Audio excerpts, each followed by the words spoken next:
Outside Sealy Lake, Titan refused to leave the floor beside an abandoned cabin's fireplace. Cole thought the old German Shepherd was simply restless, until Titan led him toward a hidden military cache beneath the boards. Why would a $50 cabin hide decades of military secrets? At 11:03 p.m., the temperature outside Missoula had dropped to 18 degrees.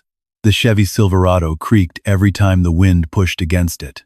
Old metal, old seals, old cold working its way through every crack in the truck. Frost had started forming along the inside edge of the windshield, where Cole Bennett's breath kept touching the glass. Titan lifted his head first. Always first. The German Shepherd had been asleep near the driver's side door, with his body pressed against it like a barricade. One ear twitched, then the other. A second later, his chest gave off a low vibration deep enough to feel through the seat cushions. Cole's eyes opened instantly. No confusion, no groggy stretch, no slow waking, just movement.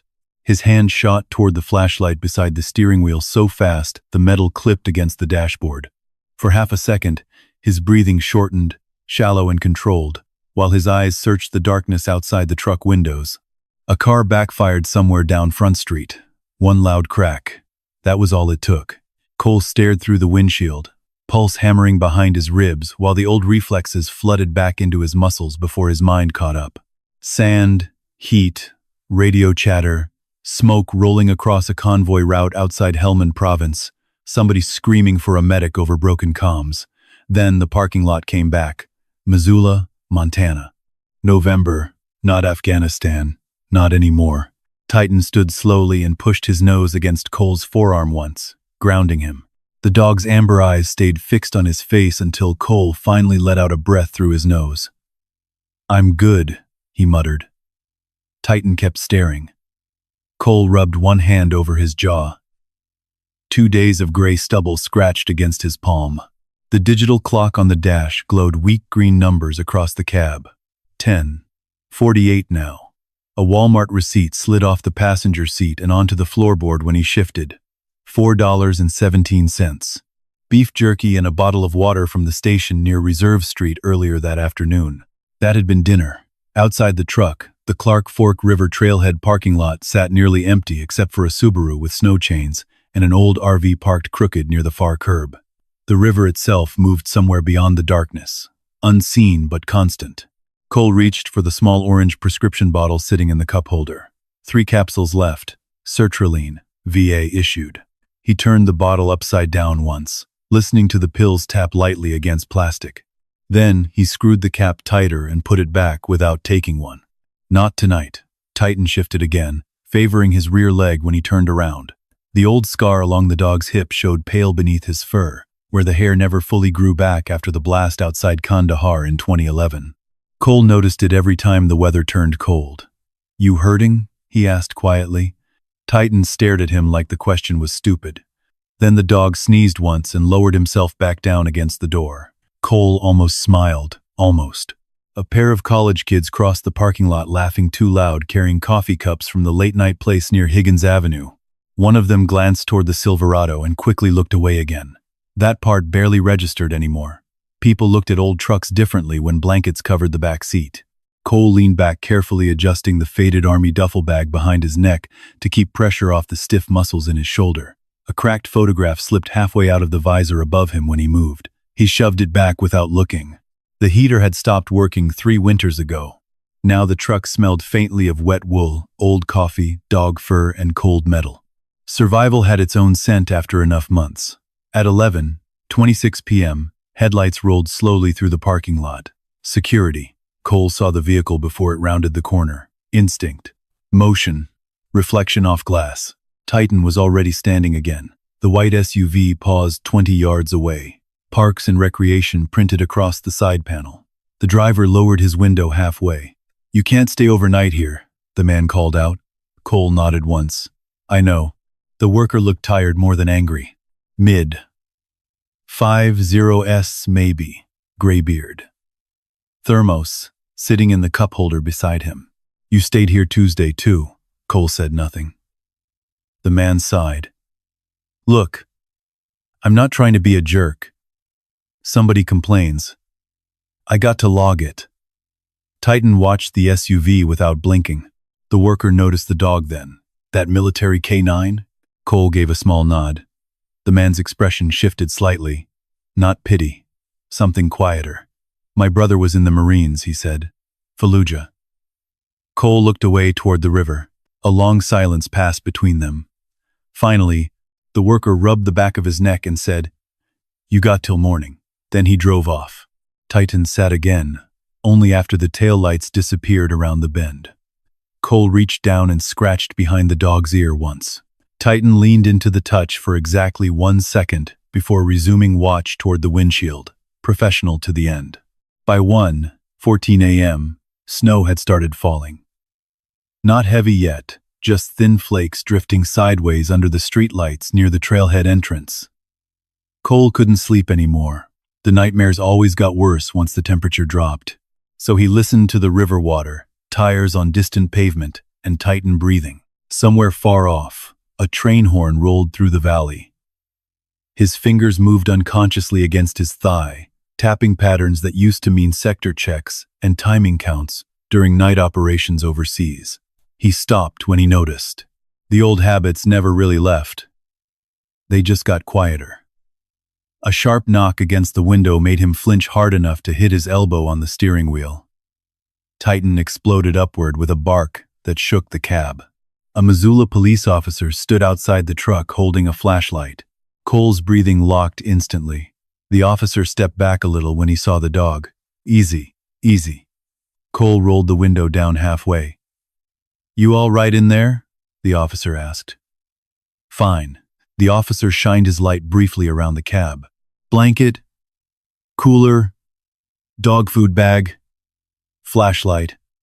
No drugs, no booze, no chaos. Just a man surviving. You've got expired tags," the officer said after a moment.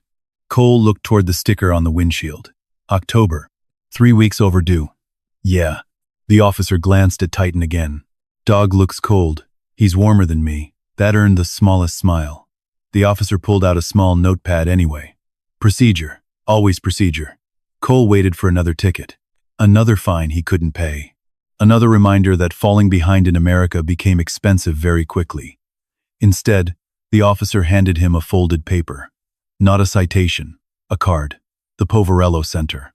"They've got veteran beds sometimes," the officer said, "and hot breakfast at 6:00. Cole looked at the card but didn't answer. The officer seemed to understand that silence wasn't disrespect. Just damage arranged neatly enough to pass for control. "You served?" the officer asked. "Army. What unit?" Cole hesitated. "5th Group." The officer nodded once like that explained more than enough. Then his eyes moved to Titan. "Good dog." Titan stared at him for another second before finally settling back down. The officer left without another word.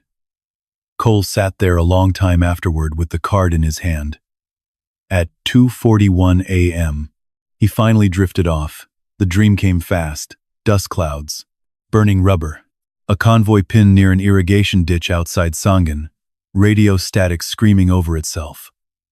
Cole running toward smoke while somebody yelled for him to fall back. Then Titan barking. Not in the dream. Real. Cole jerked awake violently, striking the steering wheel hard enough to sound the horn for half a second. Snow covered the windshield now, thick enough to turn the outside world white and blurry. Titan stood rigid beside the driver's side window. Someone was there. A shadow moved near the truck. Cole's hand closed around the flashlight again before he even thought about it. Every muscle in his body tightened. The figure stepped closer. A woman, mid-30s maybe, wrapped in a heavy green coat with snow on her shoulders. She held up both hands immediately. "Sorry," she said through the glass. "I didn't mean to scare you." Cole lowered the flashlight slightly, but didn't relax. The woman pointed toward Titan. "I volunteer at Granite Peak Veterinary Clinic. Your dog's limping pretty bad." Cole glanced at Titan automatically. The woman crouched carefully near the window. "I've seen you parked around town a few times."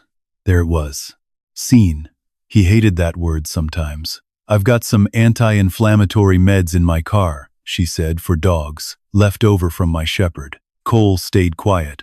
The woman looked embarrassed suddenly. like she realized how close pity and kindness could sound at 2:00 the morning beside a freezing truck. "You don't have to take them," she added quickly. Titan pressed his nose lightly against the glass.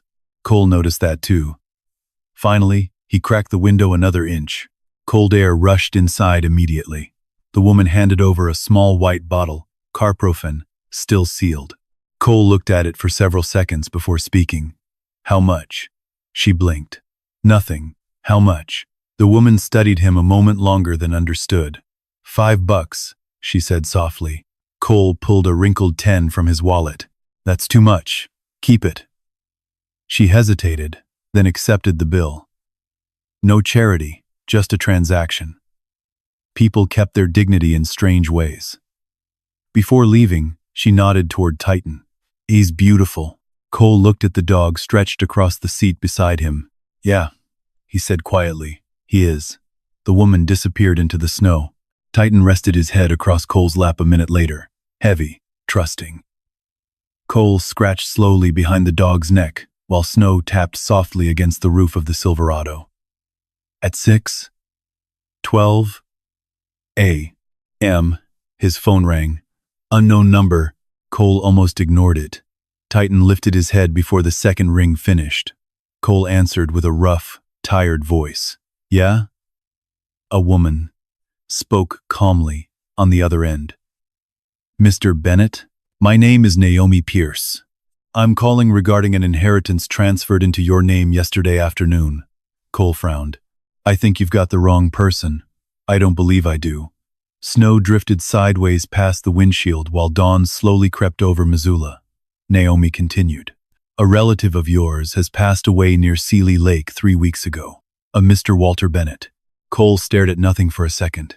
He barely remembered Walter, a distant uncle, Vietnam veteran, lived off-grid for years, somewhere in the mountains. "What does that have to do with me?" "You were listed as the sole beneficiary of one remaining property." Cole rubbed sleep from his eyes. "What property?" Papers shuffled faintly on the other end. "A hunting cabin and surrounding acreage near Morrell Creek drainage." Cole let out a dry breath. "Look, ma'am, if this is some kind of debt transfer, it was appraised at $50. Silence. Even Titan seemed to stop moving. Cole looked down at the frost inside his truck windows, at the blankets stuffed against the back seat, at the half-empty gas gauge, at the parking ticket tucked under the wiper outside. Then he laughed once, not because anything was funny, just because life sometimes ran out of ways to insult a man politely. The laugh faded fast. Cold had a way of swallowing sound inside the Silverado. The heater vents only pushed out air that smelled faintly like dust and old wiring now. So, Cole pulled the flannel blanket tighter around his shoulders and stared through the windshield while snow drifted across the parking lot in crooked white lines. $50. Titan rested his chin on the center console and watched him carefully. Cole rubbed one hand over his mouth. "Hell of a fortune, huh?" The dog blinked once. His phone was still pressed against his ear. Naomi Pierce spoke again after a moment. "Mr. Bennett?" "Yeah, I'm here. There are legal documents that require your signature. Would you be able to come by my office this morning?" Cole checked the gas gauge automatically. "A little under a quarter tank." "How far?" "My office is on West Broadway, across from the old Wilma block." He knew the area. Parking downtown during snow cleanup hours was a nightmare if you didn't have money for tickets. Cole looked at the folded citation tucked beneath his windshield wiper outside. Another $83 he didn't have. Naomi continued carefully. "There's no obligation to keep the property, but I'd advise you to at least review the transfer." Cole almost said no. What was the point? A rotten hunting shack wasn't going to change anything. Not the overdue tags on the Silverado. Not the VA prescriptions running out in his cup holder. Not the fact that Titan's limp had gotten worse every week since the first freeze. Still, property meant papers. Papers sometimes meant options. "What time?" he asked. 10:30. Cole looked at the clock on the dash. 6:21 a.m. "I'll be there." The line clicked dead. Outside, the river moved unseen beyond the snow. Titan shifted and let out a low groan when he stretched his back leg. Cole noticed that too, always. By 8:04 a.m., the snowfall had slowed to a gray mist drifting through downtown Missoula. Cole parked beside a fire hydrant on Ryman Street, because every legal access within 2 blocks had already disappeared under plowed snowbanks. The Silverado looked rough in daylight. Oxidized paint, rust near the wheel wells, one spiderweb crack across the lower passenger side windshield from a Wyoming hailstorm 3 years earlier, a faded Afghanistan veteran sticker peeling near the bumper. Titan jumped down carefully from the cab. His rear legs stiffened the second it hit pavement. Cole crouched beside him immediately. Easy. Titan ignored the concern and scanned the street instead. Professional habits. Cars hissed through wet slush along Broadway. Somebody nearby was burning bacon. The smell drifted out from Ruby's cafe on the corner, along with fresh coffee and warm bread. Cole hadn't eaten since the beef jerky the night before, but he kept walking. Money first, food later. That was the rule. The law office occupied the second floor above an insurance agency with frosted windows and a flickering open sign. Harrow Legal Services. Brass letters beside the stairwell. Titan paused halfway up the stairs. Not fear. Assessment. Cole waited while the dog sniffed once toward the hallway before continuing upward. Inside, the waiting room smelled like leather furniture and lemon cleaner. Quiet jazz drifted from hidden ceiling speakers. A fake fireplace crackled on a mounted television screen beside a bowl of peppermints. 2 people sitting near the reception desk glanced at Titan immediately. One woman pulled her purse closer against her side without even realizing she'd done it, Cole noticed. He always noticed. The receptionist looked up from her monitor. Mid. 20S. Blonde hair pinned back tight. No pets allowed, she said automatically. He's service-connected. She looked uncertain. Do you have paperwork? Cole reached into his jacket slowly and handed over a laminated VA card worn soft around the edges. The receptionist studied it longer than necessary. Titan sat beside Cole's boot without moving an inch. Finally, the woman nodded. Miss Pierce is running a few minutes behind. Cole took a seat near the window. Titan lay down beside his chair immediately, body angled toward the front door, guard position. The receptionist kept sneaking glances at the dog every few minutes. A man in a gray suit walked past the hallway carrying coffee around 10:19. He stopped briefly when he saw Cole. Then his eyes dropped to the Silverado keys in Cole's hand. The frayed cuffs on his jacket, the worn boots damp from snowmelt. The look lasted less than 2 seconds. That was enough. People got good at inventorying each other. At 10:31 sharp, Naomi Pierce appeared in the doorway. She was taller than Cole expected. Early 60s maybe. Silver hair cut short near the jawline. Navy sweater. Thin reading glasses hanging from around her neck. Her eyes landed on Titan first. Not nervous, not cautious, curious. Well, she said softly, you're definitely Walter's kind of company. Cole frowned slightly. Naomi extended a hand. Mr. Bennett. He stood and shook it once. Her grip was firm, no performance in it. Come on back. Her office overlooked West Broadway through tall windows streaked lightly with melting snow. Framed maps of Montana forests covered one wall.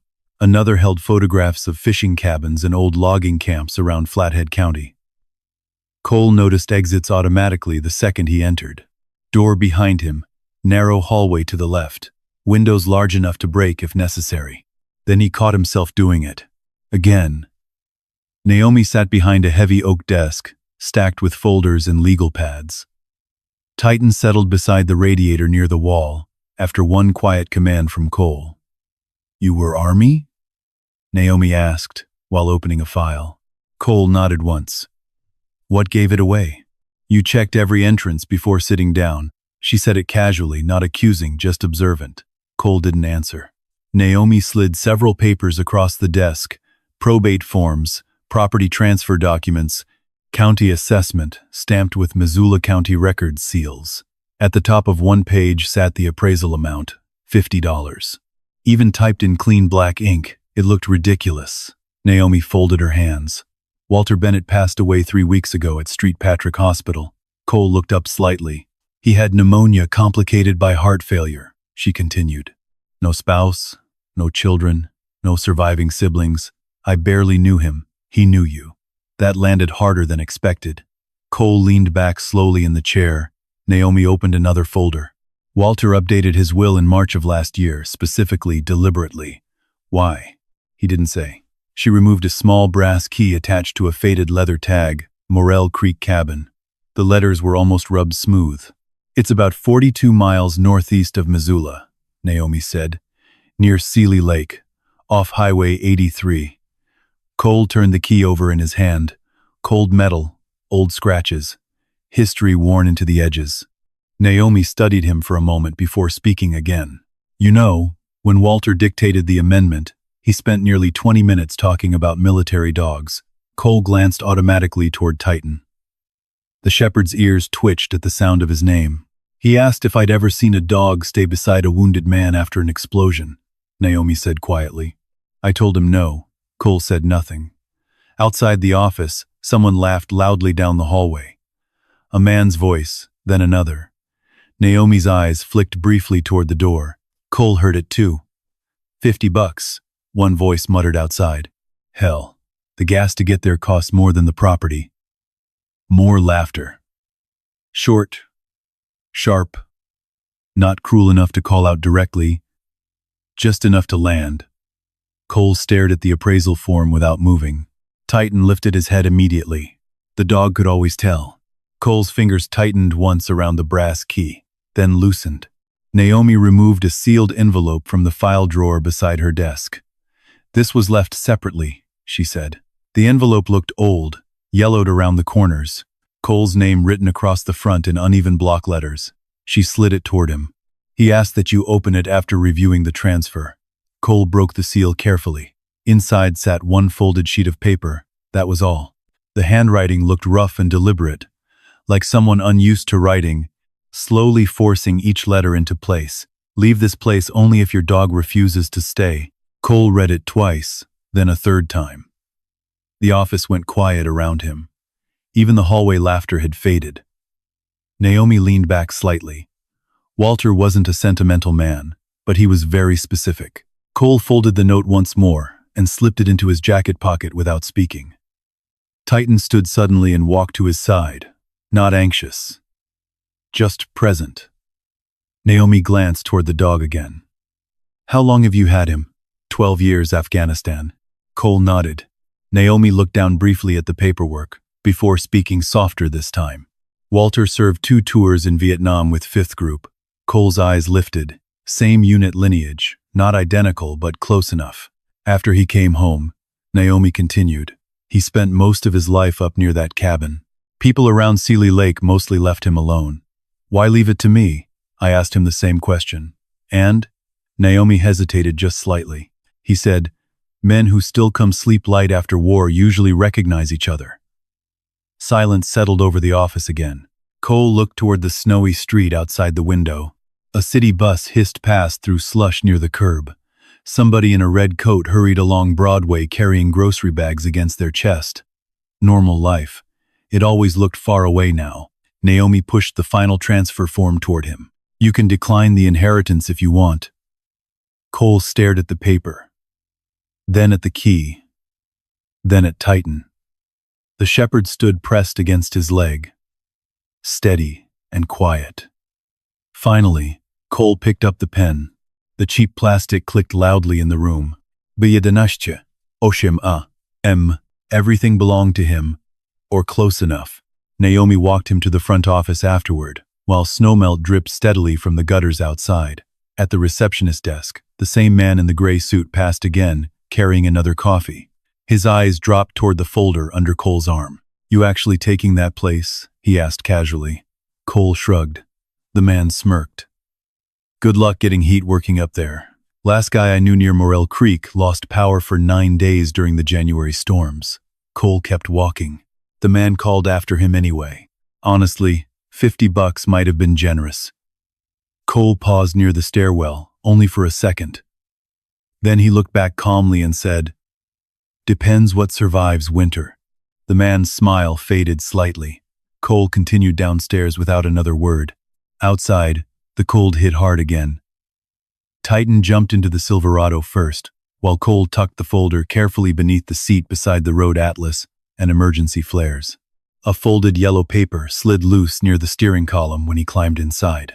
The parking ticket from the night before, $83 due within 14 days. Cole stared at it a while. Then he looked at the brass cabin key resting in his palm. $50 cabin, $83 ticket. The math felt about right for his life lately. Titan suddenly turned toward the passenger side window and gave one low growl. Cole followed the dog's stare automatically. Across the street near a dark blue Ford Expedition parked beside the curb, a man in a camel-colored coat stood smoking beneath the awning of a hardware store, watching the truck. The second Cole looked directly at him. The man glanced away and flicked his cigarette into the snow. Then he climbed into the SUV and drove off slowly toward Higgins Avenue. Titan kept staring long after the vehicle disappeared. Cole looked down at the brass key again. The metal suddenly felt heavier than $50 should have weighed. By 12:40, 2 p.m., the snowfall over Missoula had turned into freezing rain. The Silverado rattled north along Highway 83, with windshield wipers dragging uneven streaks across the glass every few seconds. Pine trees crowded both sides of the road now. Dark trunks, white shoulders of snow, long stretches without another vehicle in sight. Titan sat upright in the passenger seat the entire drive. Watching Cole kept both hands on the wheel even on the straightaways. Old habit. His right shoulder still tightened during long drives ever since the rollover outside Lashkar Gah when their MRAP EV hit a washed-out ditch at speed. The doctors called it nerve damage. The men who'd been there called it lucky. The truck heater coughed lukewarm air through the vents for about 30 seconds before fading again into cold breath that smelled faintly of antifreeze. Cole rubbed one gloved thumb against the steering wheel and glanced at the gas gauge. Half tank, good enough. He never let it drop lower in winter. At Clearwater Junction, he pulled into a Sinclair station beside two logging trucks coated in road salt and frozen mud. Titan climbed stiffly out of the cab while Cole filled the tank, $47.13. The numbers clicked upward painfully slow on the pump screen. A teenage cashier inside the station stared openly at Titan when Cole stepped in to pay. "That a police dog?" the kid asked. "Used to be military." The boy whistled softly. "Bet he's seen some stuff." Cole slid two wrinkled 20s and a handful of quarters across the counter. "Yeah," he said quietly, "so have I." Outside again, Titan paused near a snowbank beside the air pump station, nose lifted slightly into the wind. Then stillness. Cole followed the dog's gaze automatically toward the road. Nothing there except a dark SUV disappearing around the bend northbound. Maybe coincidence, maybe not. He filed it away anyway. That was another thing the war never removed from him. The constant inventory. Vehicles, faces, distances, repeated patterns. You stopped noticing you were doing it after enough years. B1, 58 PM. Cell service had started cutting in and out. The farther north they drove, the quieter the world became. No billboards now, no crowded intersections, just frozen lake water behind bare trees and stretches of snow-covered shoulder where deer tracks crossed the highway. Titan suddenly turned his head toward the truck bed. A metallic clang sounded behind them. Chains. Cole's grip tightened instinctively. The noise hit wrong. For one ugly second, the road vanished. Heat slammed into him instead. Bright, white dust. A blown tire somewhere ahead of the convoy. Somebody shouting, "Contact left," over gunfire while steel chains whipped against armored plating during evasive turns. Cole blinked hard. Montana snapped back around him all at once. Snow, forest, truck. Titan pressed his nose firmly against Cole's elbow, grounding him again. Cole let out one slow breath through clenched teeth and eased his foot off the accelerator. The Silverado dropped from 63 to 52. "You're all right," he muttered. Titan kept his eyes on him another moment before finally settling back into the seat. The chains rattled again in the truck bed, just chains, nothing else. At 2:37 p.m., Highway 80. Three narrowed near Seeley Lake under thick pines heavy with snow. Small cabins appeared farther apart now, mailboxes leaning sideways, smoke curling from chimneys, ice fishing shacks scattered across the frozen edge of the lake in the distance. Cole turned onto Morrell Creek Road after checking the handwritten directions Naomi had given him all twice already. The pavement disappeared almost immediately. Now came packed snow and dirt. The Silverado fishtailed once near a bend where old tire tracks had frozen solid overnight. Cole corrected gently without panic. Slow hands, no sudden braking. Titan braced automatically against the seat during the slide. Soldier instincts, both of them. The road climbed higher into timberland for another 11 minutes before narrowing to something barely wider than the truck itself. Pine branches scraped against the sides with dry screeching sounds. Then the cabin appeared. Not suddenly, more like it slowly separated itself from the trees. Cole stopped the truck without speaking. Titan stared through the windshield. The place looked older than the paperwork had suggested. Much older. A sagging roof buried beneath snowdrifts. 2 front windows boarded over unevenly. Stone chimney, leaning slightly west like winter had been pushing against it for decades. No smoke, no tracks, no sign of life anywhere. The cabin sat in a clearing near Morel Creek drainage, with thick timber pressing close behind it. Snow covered almost everything except the porch steps and part of the stone foundation. Cole killed the engine. Silence hit immediately. Deep silence. Not city silence. Mountain silence. The kind that swallowed engines whole the second they stopped running. Titan climbed out first. The dog landed stiffly, then paused with one paw lifted slightly above the snow while he scanned the clearing. Nose twitching, ears forward. Cole watched him carefully. Titan usually told the truth before people did. The shepherd moved slowly toward the cabin. No growling, no warning posture. Just attention. Cole grabbed the old army duffel from behind the seat along with the flashlight and tire iron he kept tucked beneath the floor mat. The tire iron came automatically. He barely thought about taking it anymore. Snow crunched sharply under his boots as he followed Titan toward the porch. The wood looked gray with age, weathered nearly silver. One section near the left railing had collapsed entirely beneath old ice buildup. A rusted lantern hook still hung beside the front door, swaying slightly in the wind. Cole noticed fresh scratches near the lock, recent enough that bare wood still showed beneath the weathering. He crouched automatically. 2 parallel marks. Could have been tools. Could have been nothing. Titan ignored the porch entirely and walked straight past Cole toward the chimney side of the cabin.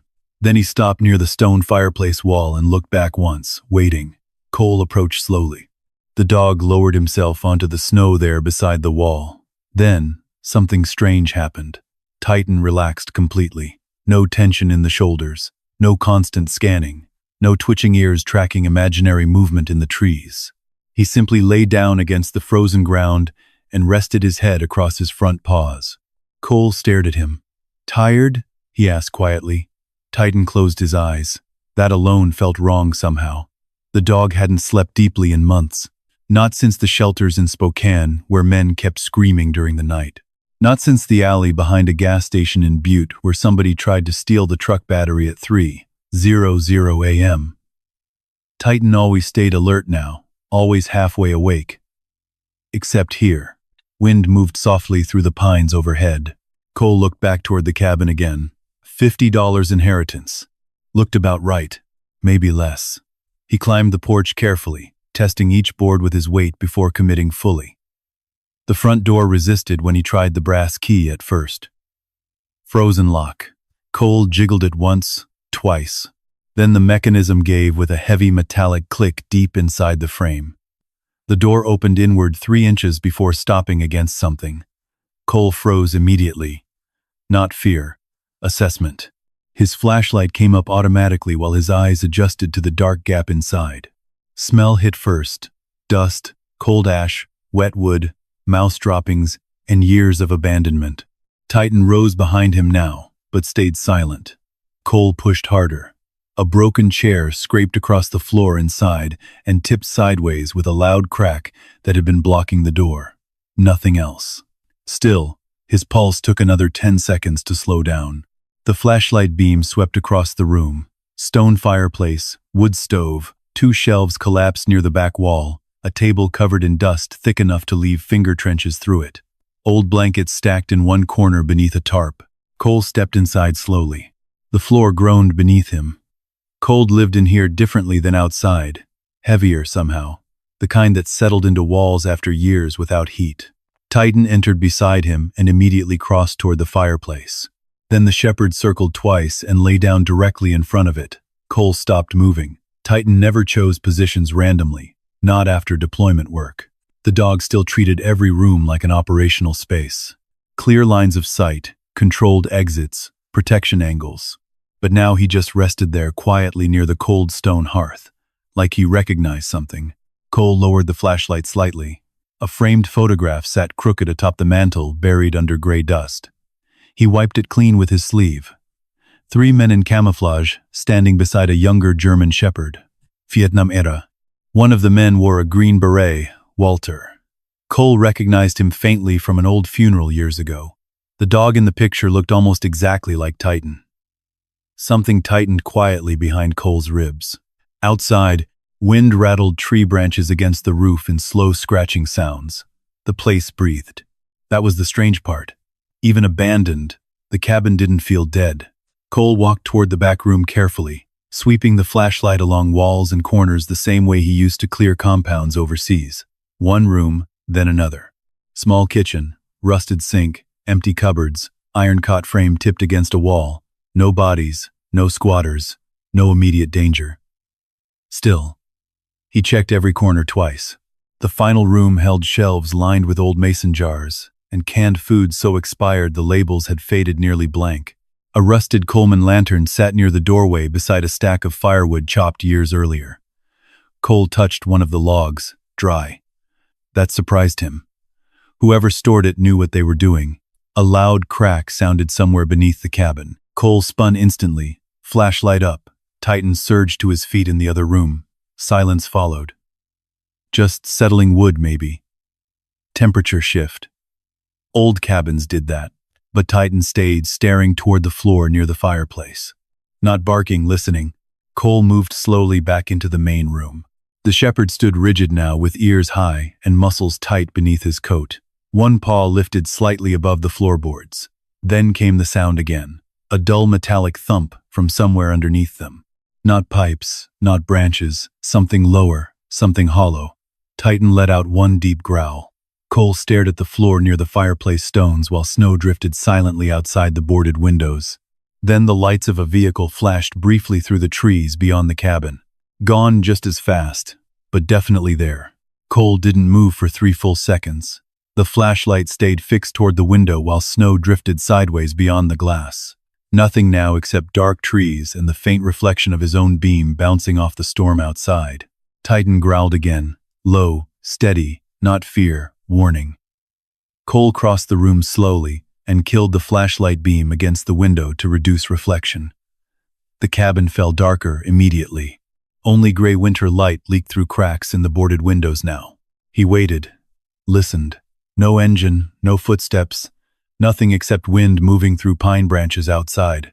Still, the hairs along the back of his neck stayed raised. The military taught you something early. Most danger didn't announce itself twice.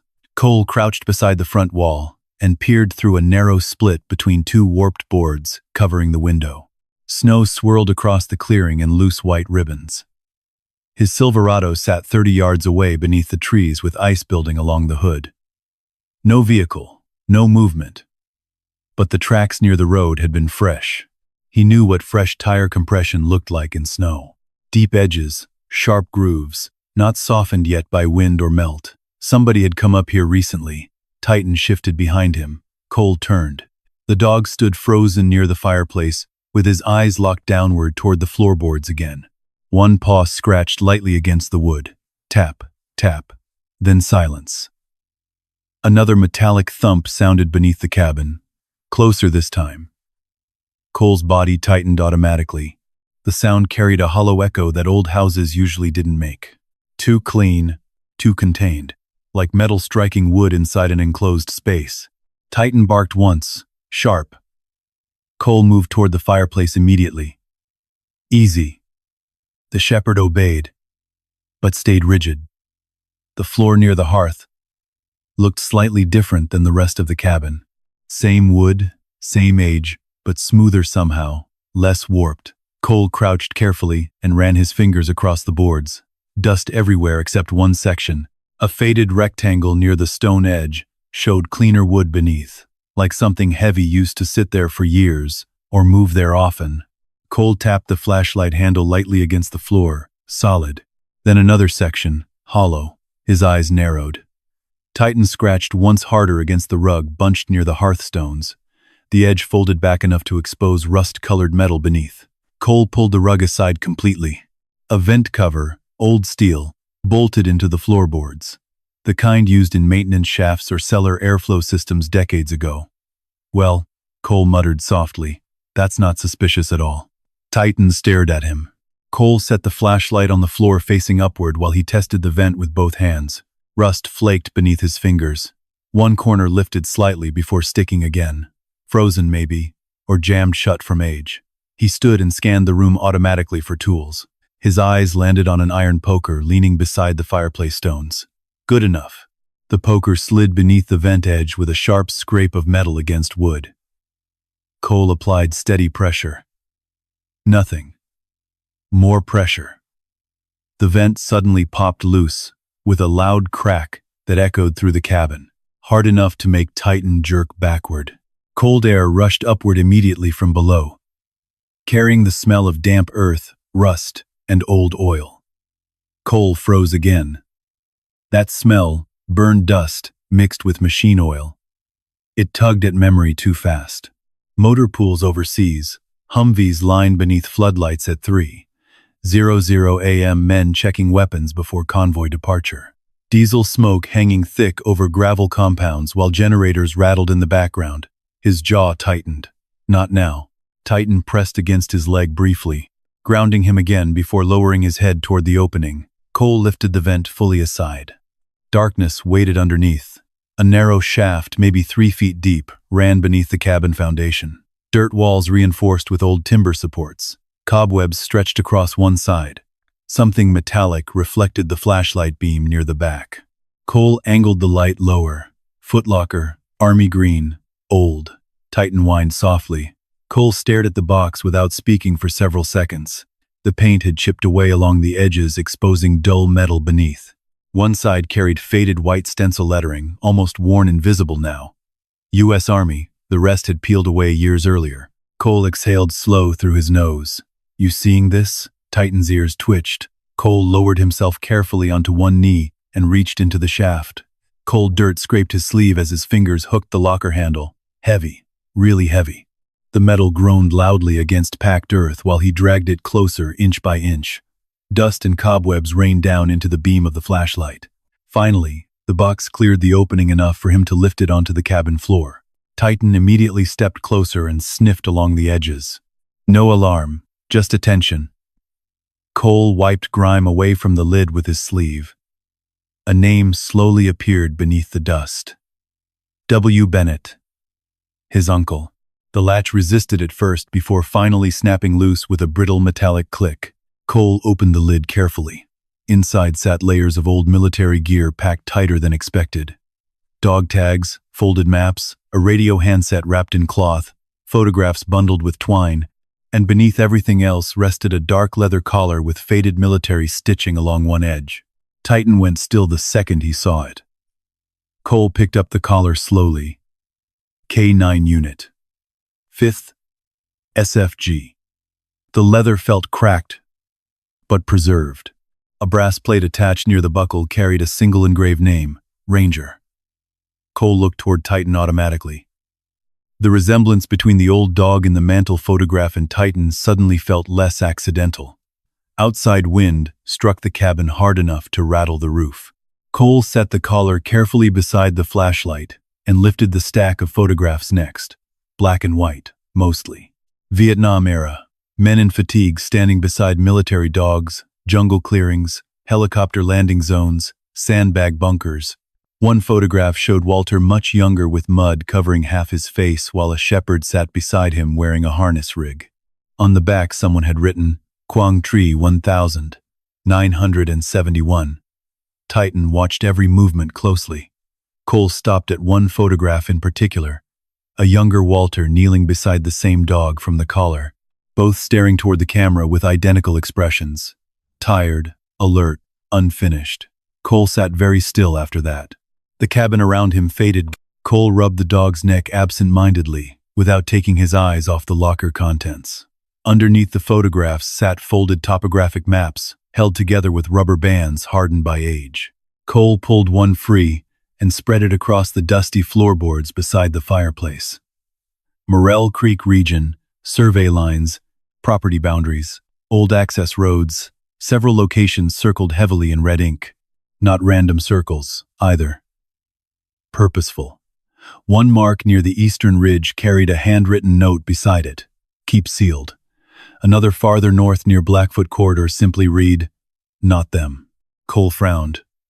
What the hell were you into, Walter? Titan suddenly snapped his head toward the front door, instantly alert. Cole reacted before thinking. Flashlight off, body low. Silence crashed back into the cabin. Then came the sound. Crunch. Snow under weight outside. One step, then another. Slow. Measured. Titan's growl deepened until Cole could feel it through the floorboards. Cole reached automatically for the tire iron beside the wall and moved toward the doorway without sound. Old instincts took over fully now. Angles. Cover. Movement discipline.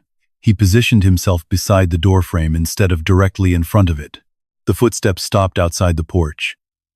No knock came. Nothing moved. Cole waited. 30 seconds. A minute. Then headlights suddenly swept across the boarded windows again. Vehicle. Turning around.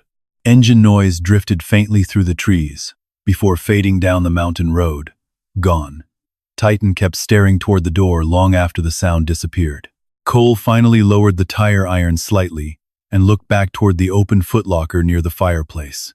The red circles on the map suddenly felt less like old memories and more like warnings. At 5:16 m, daylight had almost disappeared entirely.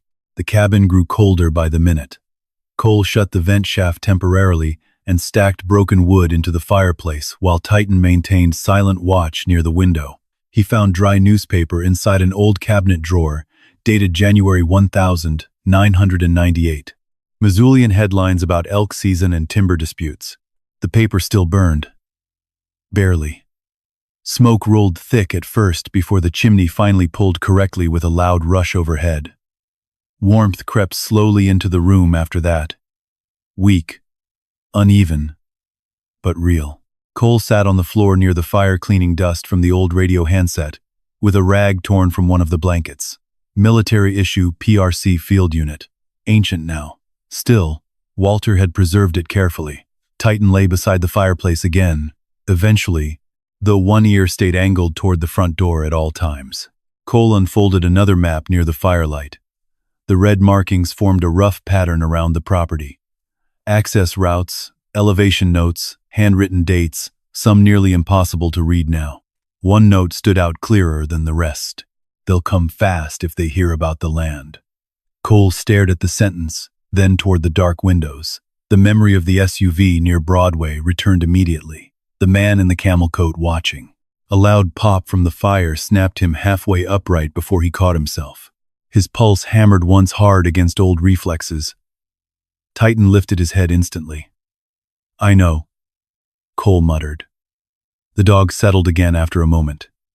By 7:03 p.m., snow hammered the cabin roof hard enough to drown out the forest outside. Cole heated a can of beef stew over the fire using an old blackened pot he found beneath the sink. The expiration date had passed 6 months earlier. He ate it anyway. Titan got the last of the jerky and half the stew meat. Cole watched the dog chew slowly beside the firelight, while wind pushed against the cabin walls. Then his eyes drifted back toward the old footlocker. Something about it bothered him. Not the hidden compartment, not the maps, the organization. Everything inside had been packed with military precision. Waterproof wrapping, layered storage, redundancy. Walter hadn't hidden random keepsakes under this floor. He'd staged them for someone. Cole looked down at the brass cabin key still resting beside the maps, then toward Titan. The shepherd had finally fallen asleep, deep asleep, legs twitching faintly beside the fire. No scanning, no hyper-alert posture, no waking every 30 seconds at tiny sounds. Cole stared at him quietly. The dog hadn't slept like that since before Spokane. Maybe longer. Outside, the storm thickened over Morel Creek. Inside, the fire cracked softly against old stone while hidden maps waited beside the glow. And somewhere beneath the cabin floor, something metallic knocked once more, only once. like a signal. Cole's eyes opened at 5:32 a.m. No alarm, just instinct. The fire had burned down to dull orange coals inside the stone hearth, throwing weak light across the cabin walls. Snow still hissed against the roof outside. The storm hadn't stopped during the night. Titan was already awake. The shepherd sat near the front window with his ears angled forward toward the trees, silent, focused. Cole stayed still beneath the blanket another few seconds listening. Wind, branches, nothing else. Still, Titan hadn't relaxed. That mattered. Cole sat up slowly and rubbed one hand across the back of his neck. His shoulder ached from sleeping against the wall beside the fireplace. Old injuries stiffened fast in cold weather, especially the left knee, especially the shoulder. The cabin smelled different this morning. Wood smoke, wet pine, old dust warming for the first time in years. Lived in, almost. Cole reached automatically for the flashlight beside him before standing. Titan glanced back once, as if confirming he was awake now, then returned his attention toward the clearing outside. "You see something?" The dog's tail stayed still. Cole crossed carefully to the window and pulled aside one corner of the blanket he'd hung there overnight to block drafts. Fresh tire tracks. Again. They curved near the edge of the clearing before disappearing back toward the road. Snow had partially filled them overnight, but not completely. Recent enough. Cole scanned the tree line automatically. Nothing moved. Still. Something about the tracks bothered him more now in daylight. Whoever came up here hadn't parked near the cabin. They'd stopped just far enough away to watch without being obvious. Observation distance. Intentional. Titan gave a low rumble deep in his chest. Cole followed the dog's stare toward the north side of the clearing. A vehicle emerged slowly through the falling snow. Black Ford Expedition. Same one from Missoula. Cole recognized it immediately.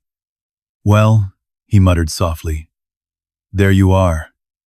The SUV rolled to a stop 20 yards from the porch. Engine idled low. Snow drifted across the hood while a man stepped out wearing a camel-colored coat and dark leather gloves. Mid to late 50s. Tall, expensive boots completely wrong for mountain snow. Titan stood instantly between the man and the cabin door. No barking, just position. Cole opened the door halfway but didn't invite him inside. Cold air rushed in hard enough to stir ashes near the fireplace. The man smiled politely. "Morning." Cole said nothing. The man glanced toward Titan. "Beautiful dog." Titan stared at him without blinking. "I'm Grant Holloway." The man continued. "Holloway Ridge Development." Cole recognized the name vaguely. Real estate, resorts, timber access disputes around western Montana. He'd seen the company logo once on a billboard near Kalispell. "What do you want?" Cole asked. Grant brushed snow from his sleeve casually. "I heard Walter Bennett's place changed hands. That happens when people die." The man smiled again, but thinner this time. "I drove up because I'd like to save you some trouble." Cole leaned one shoulder against the doorframe. "Meaning?" Grant glanced toward the cabin roof, the sagging porch, the buried clearing around them. "This property is a mess. Access issues, utility problems, structural concerns. Probably septic trouble, too." He slipped one gloved hand into his coat pocket. "I'm prepared to offer $35,000 cash for it today." Silence.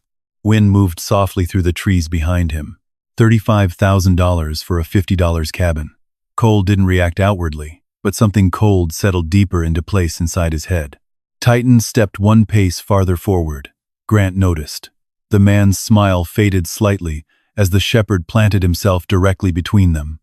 "Well trained," Grant said. "He doesn't like everybody." Grant laughed softly. "Most smart creatures don't." Cole studied him carefully now. Clean shave, expensive watch. No snow on the lower legs of his coat yet, meaning he hadn't walked around much before approaching. He came directly to the cabin, directly to the point. Too fast. "How'd you hear about the transfer?" Cole asked. "Small counties talk, pretty quick." Grant shrugged. "Land matters around here." Titan's growl deepened. Grant looked down briefly at the dog. Not nervous exactly, calculating. Then his eyes drifted toward the old chimney stones beside the cabin. Something flickered there. Recognition, maybe. Gone fast. Cole caught it anyway. Grant continued smoothly. "You're a veteran, right?" Cole didn't answer. "My brother served," Grant said. Marines. That line came too easily. People used it when they wanted trust without earning it. Cole stayed quiet. Grant shifted tactics immediately. Look, Mr. Bennett, I'm trying to help you avoid sinking money into something that's barely standing.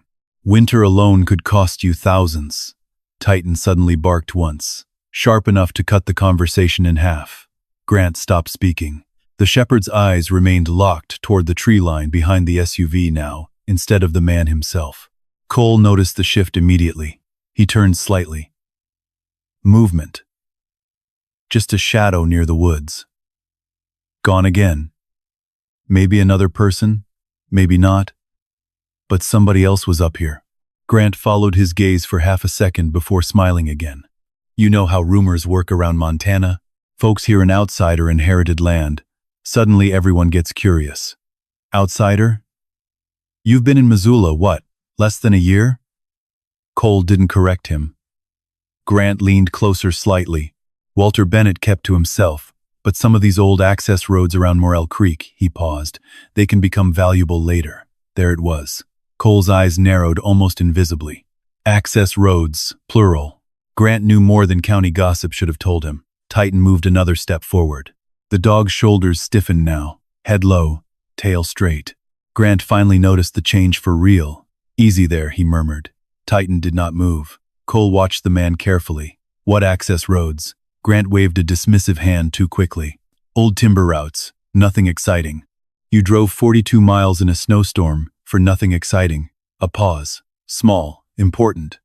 Grant smiled again, but the warmth was gone from it now. You military guys always this suspicious. Yes. The answer landed flat between them. No humor in it. Grant looked at Cole another second before nodding slowly. Fair enough. Snow creaked beneath his boots as he stepped backward toward the SUV. My offer stands for 72 hours, he said. Cashier's check, no complications.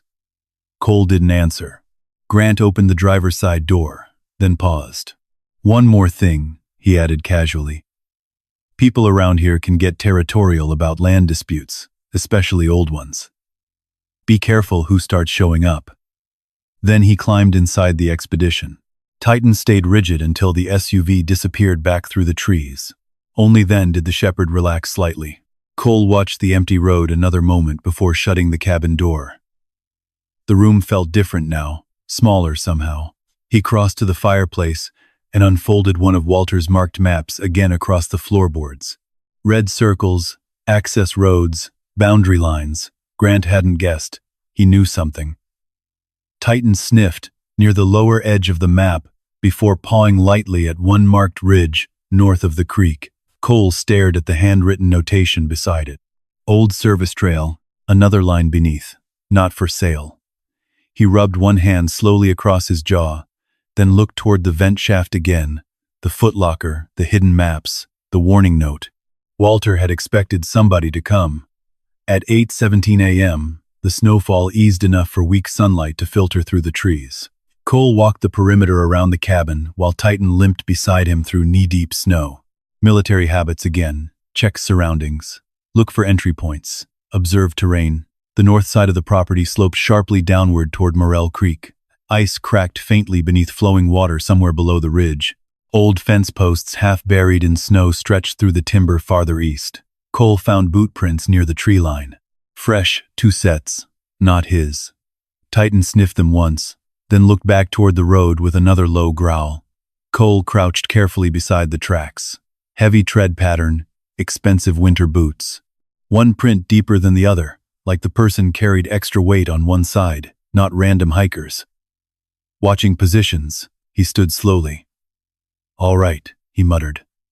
Now I'm interested. Titan sneezed snow from his nose. By noon, the clouds had broken enough to reveal pale winter light across the clearing. Cole used an old shovel he found beside the woodshed to clear snow away from the truck tires and porch steps. Work helped, kept the mind from drifting. Titan lay nearby beneath the weak sunlight, chewing slowly on a strip of jerky while Cole split old firewood behind the cabin. Each crack of the axe echoed through the trees, sharp as rifle reports. The third strike almost got him.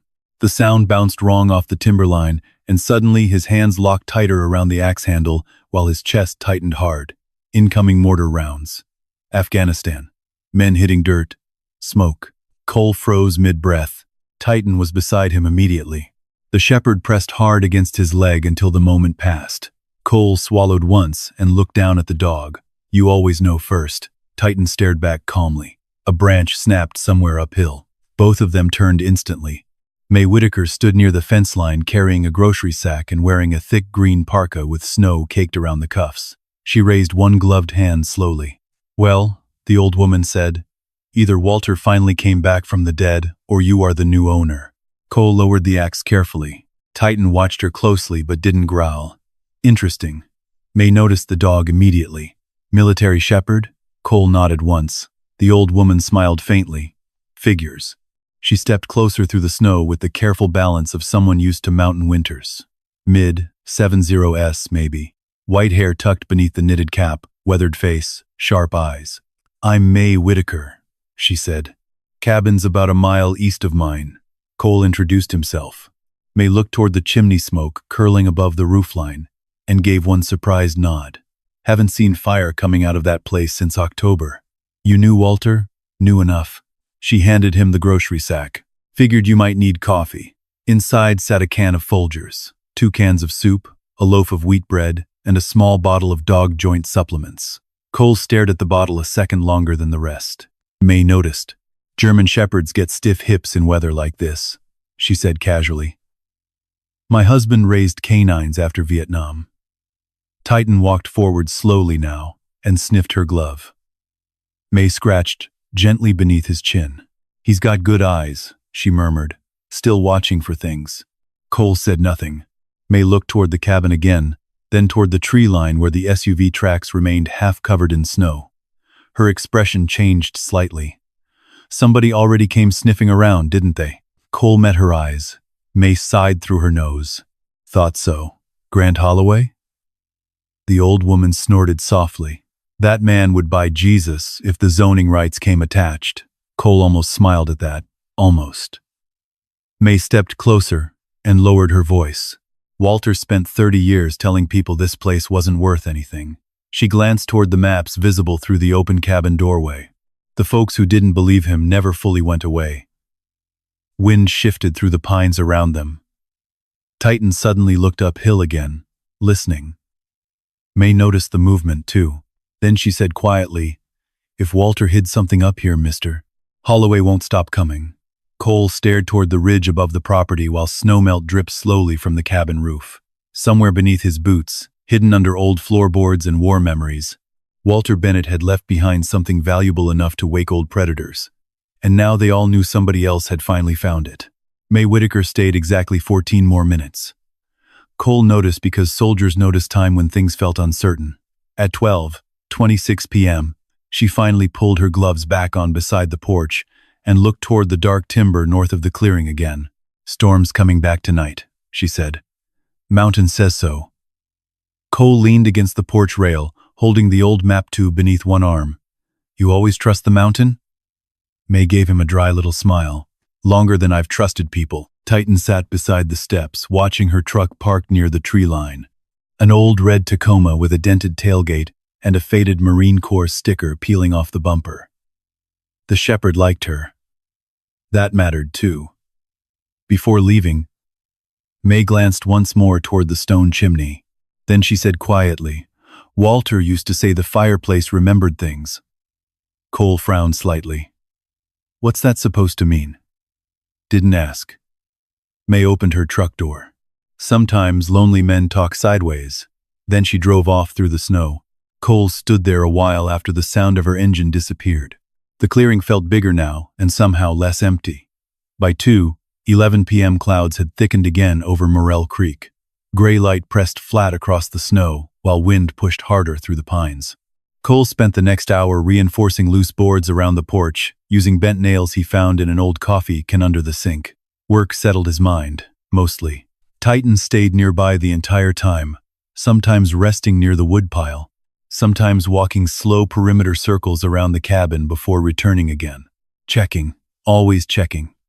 At one point the shepherd stopped near the tree line and stared toward the ridge above the property for almost 30 seconds without moving. Cole followed his gaze but saw nothing except snow drifting through timber. Still, he quietly moved the tire iron closer to the front door afterward. At 3:47 p.m. daylight already looked close to evening. Cole carried another armload of wood inside and stopped near the fireplace again. The old vent shaft remained partially open beneath the rug. Walter's footlocker sat nearby with maps and photographs spread carefully across the floorboards. The fire snapped softly against stone. Titan lifted his head. Cole looked at the fireplace, remembered things. May's words stayed lodged somewhere uncomfortable inside his head. He crouched slowly beside the hearthstones. Most of the rockwork looked original, thick riverstone mortared decades ago. Smoke stains darkened the upper sections, almost black, but near the lower right side one stone looked cleaner than the others, handled more. Cole ran his fingers along the edge. Movement slight. His eyes narrowed. Well now. Titan stood immediately and approached. Cole grabbed the iron poker beside the hearth and wedged the tip carefully into the narrow seam around the stone. Mortar cracked softly under pressure. The rock shifted, not much, enough. Cole set the poker aside and worked both hands into the gap. The stone scraped forward heavily before dropping loose against the floor with a dull thud that echoed through the cabin. Behind it sat darkness and oilcloth. Titan sniffed the opening immediately.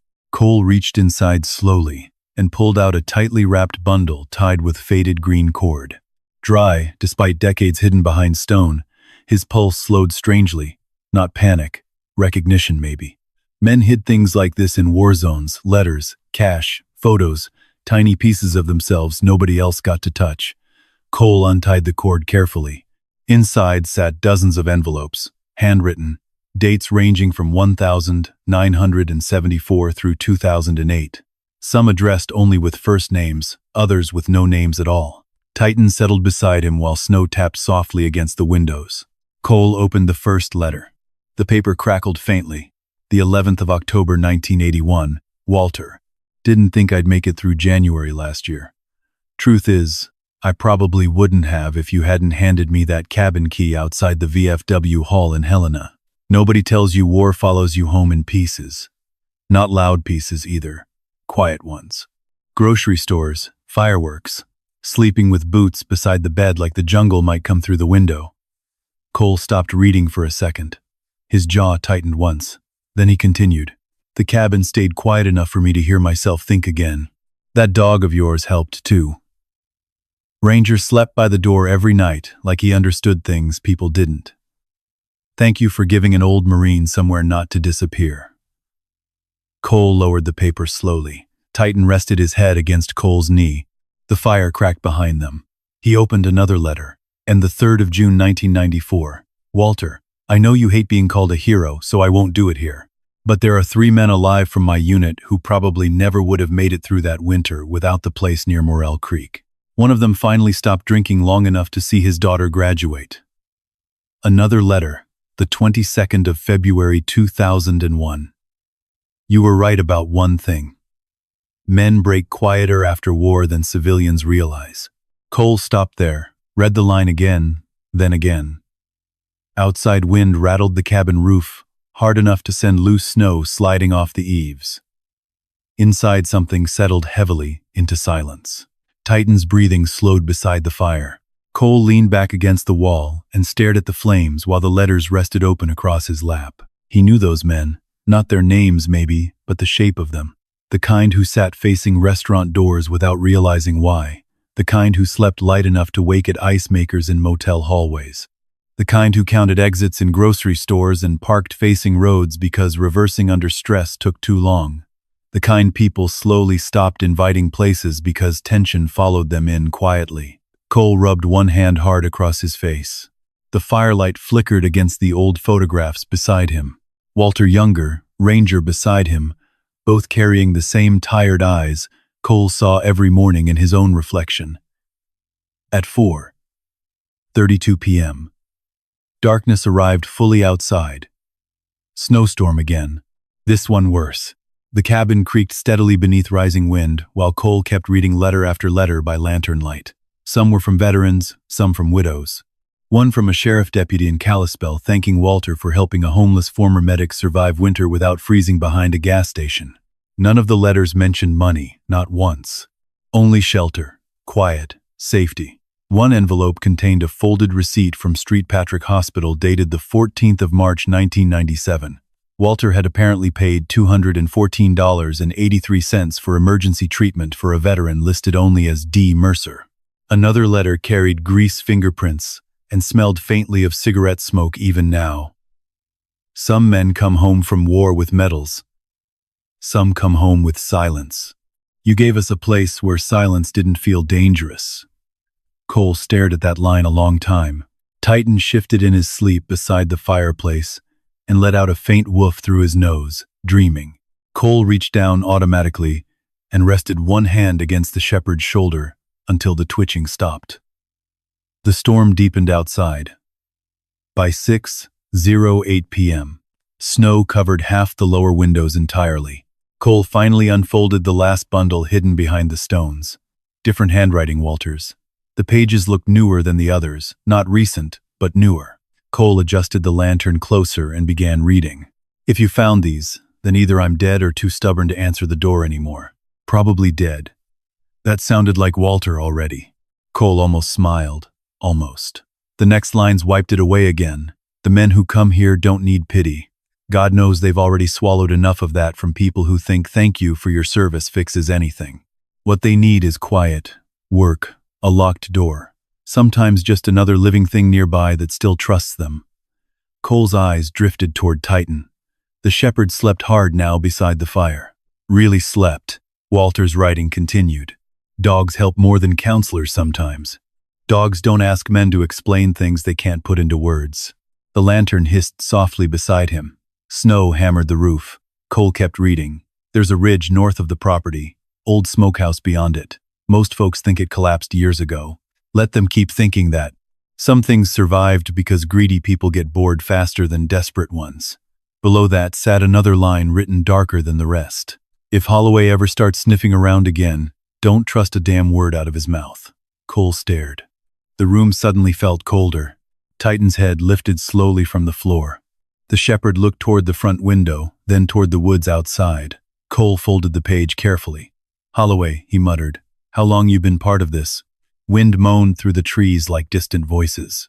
Cole rose and crossed toward the shelves near the back wall where Walter's old maps remained stacked. He searched through them again more carefully this time.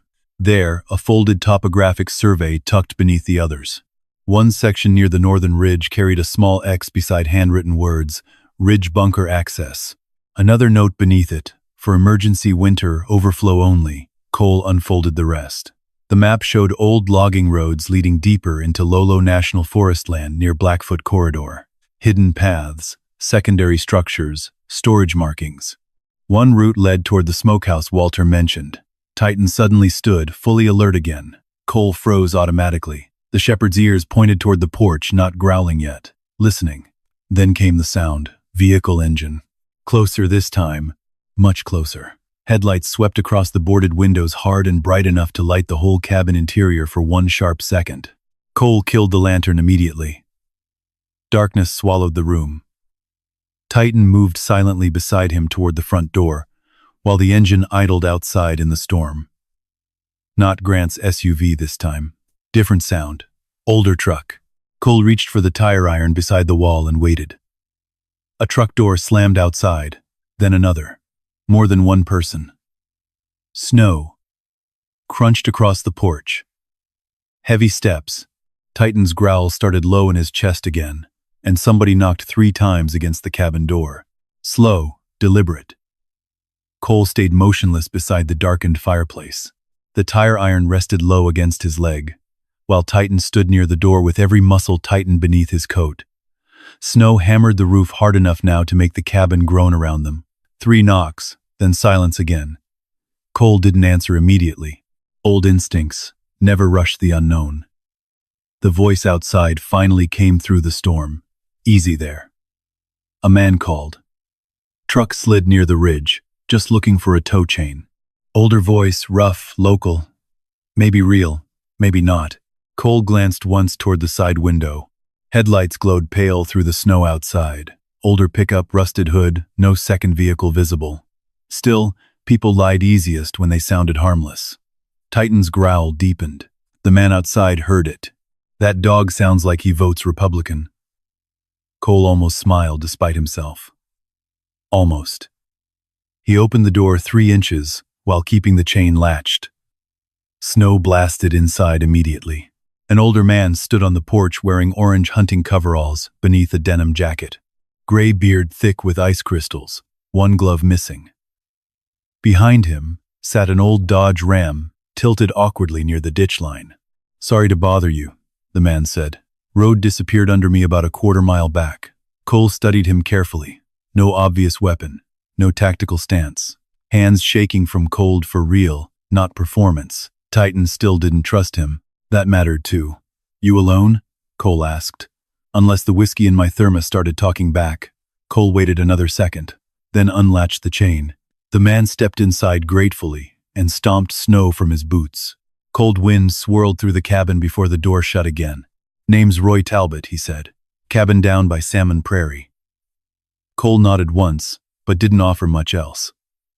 Roy spotted Titan immediately and stopped moving. "Now that's a serious animal." Titan stared at him. Roy raised both hands slightly. "Fair enough." The old man warmed his gloves near the fire while Cole kept watching him quietly.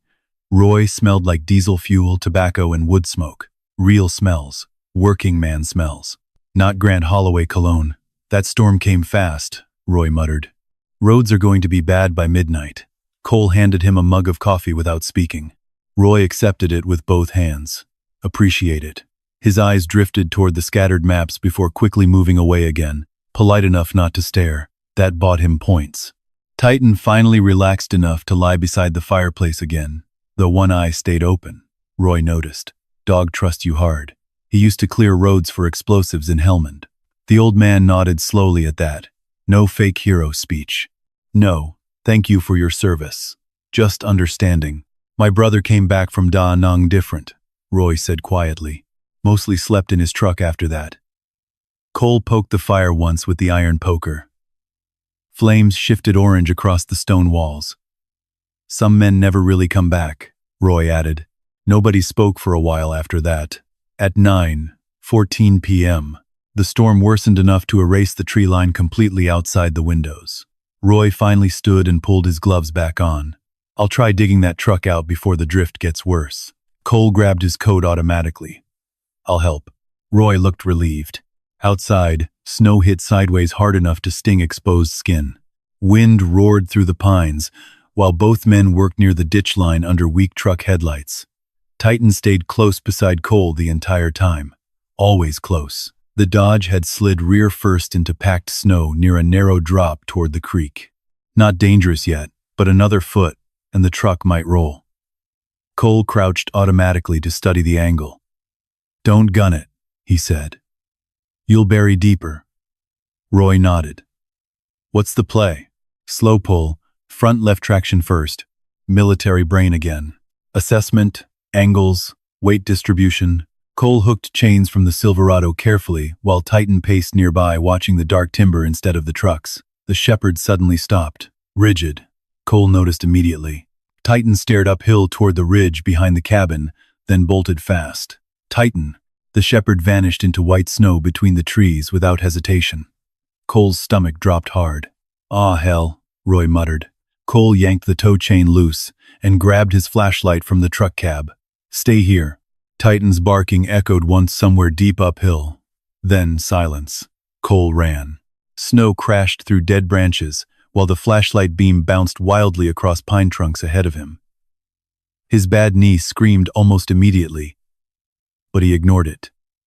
"Titan." Nothing. Wind swallowed the sound. Cole moved higher along the ridge fast, scanning for tracks between drifting snow. Titan's paw prints cut sharp through fresh powder before disappearing over a rocky incline. Another bark, closer now, then a yelp short. Pain. Cole's pulse slammed hard against old combat reflexes. His breathing changed automatically, faster, controlled, hunting for sound. The ridge narrowed sharply near a frozen runoff creek. Ice cracked faintly somewhere below beneath drifting snow. Cole swept the flashlight through the storm. No Titan. Then movement. The shepherd emerged suddenly from behind a collapsed structure half buried under snow. Smokehouse. Old timber walls leaning sideways against the ridge, exactly where Walter's map marked it. Titan limped toward Cole with blood streaking one front paw. Jesus Christ. Cole dropped instantly beside him. The dog pushed against him once, but immediately turned back toward the structure instead of away from it. Not panic. Purpose. You found something. Titan barked once toward the smokehouse. Cole stared at the collapsed building through swirling snow. Half the roof had caved inward years ago. Weathered boards hung crooked beneath ice buildup, while one side leaned dangerously toward the slope. Still, something felt wrong. Too much structure left standing underneath the collapse. Cole approached slowly with Titan tight beside him again, despite the injured paw. The flashlight beam swept across old timber walls, then stopped. Fresh scrape marks, recent, near the lower foundation. Cole crouched carefully. Snow had partially covered them, but not fully. Somebody moved debris here recently. Metal tool marks scratched across old wood beneath the drift line. Titan shoved his nose against a warped section of wall and growled. Cole grabbed the edge carefully and pulled. Nothing. Again, harder. The timber suddenly shifted inward, revealing darkness behind it. Not a collapse. A doorway. Hidden. Cold air spilled outward, carrying dry dust and old paper smell. Cole froze.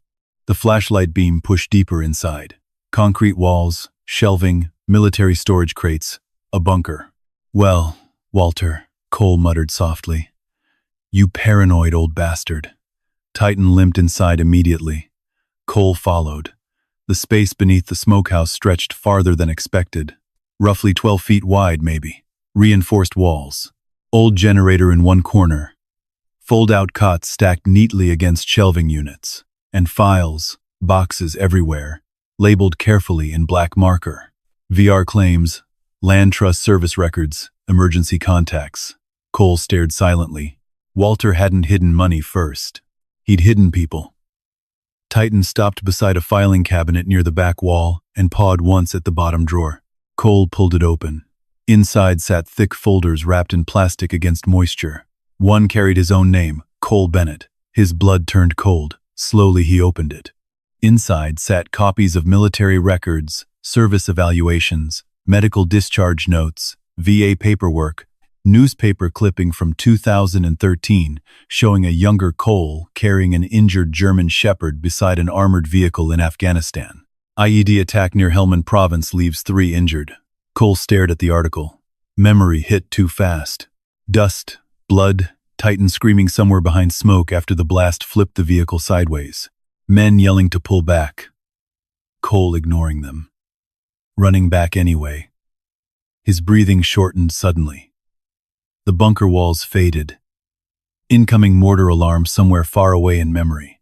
Heat, sirens, burning rubber. Titan pressed hard against his chest, grounding him. Cole shut his eyes tight. Easy. He whispered hoarsely. The shepherd stayed there until the shaking passed. When Cole finally looked down again, another document had slipped loose beneath the article. Typed letter signed by Walter Bennett. "If you're reading this, then Titan brought you here." "Good. Means I was right about both of you." Cole sat heavily against the concrete wall. Snow howled outside above them. The letter continued. "You think the inheritance is land. It isn't. Land's just dirt unless somebody uses it to protect people. What matters is the trust." Cole frowned. "Trust?" He kept reading. "The Mercer Ridge Trust was built over 31 years using mineral leases, timber agreements, and veterans' donations. Nobody bothered tracking because poor men's money rarely interests rich people." Cole's eyes widened slightly. Below that sat legal account numbers, property deeds, banking references, millions.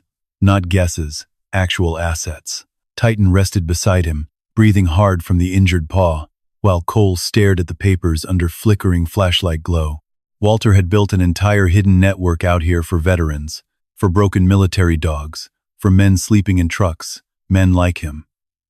Cole swallowed hard and turned the final page. That's when he saw the valuation summary clipped behind the trust documents.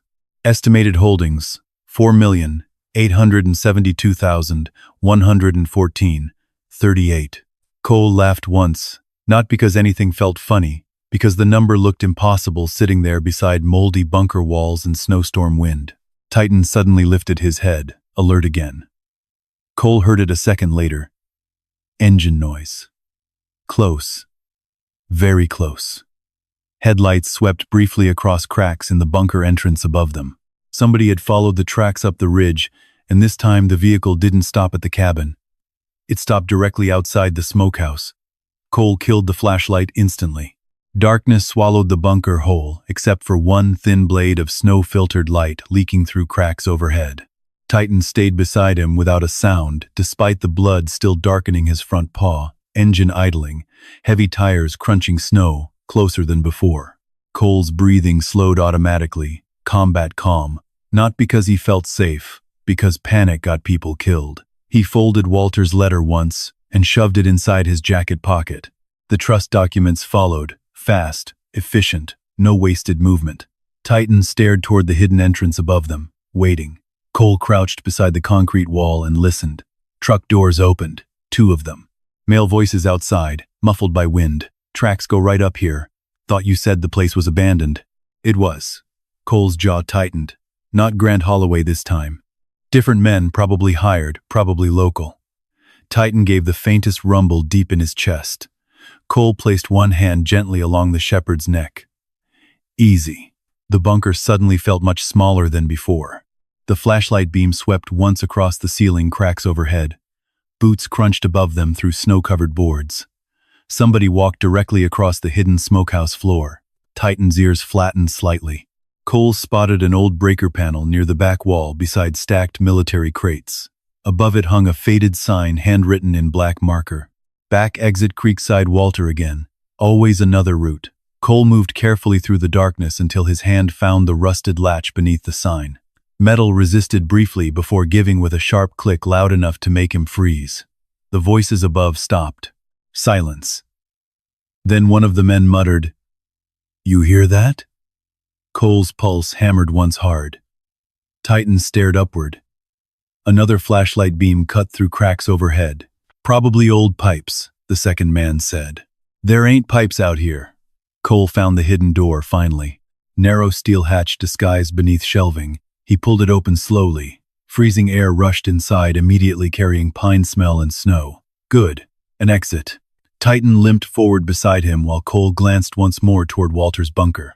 Folders, maps, records, an entire hidden history buried beneath Montana timber, and Walter left it all to him.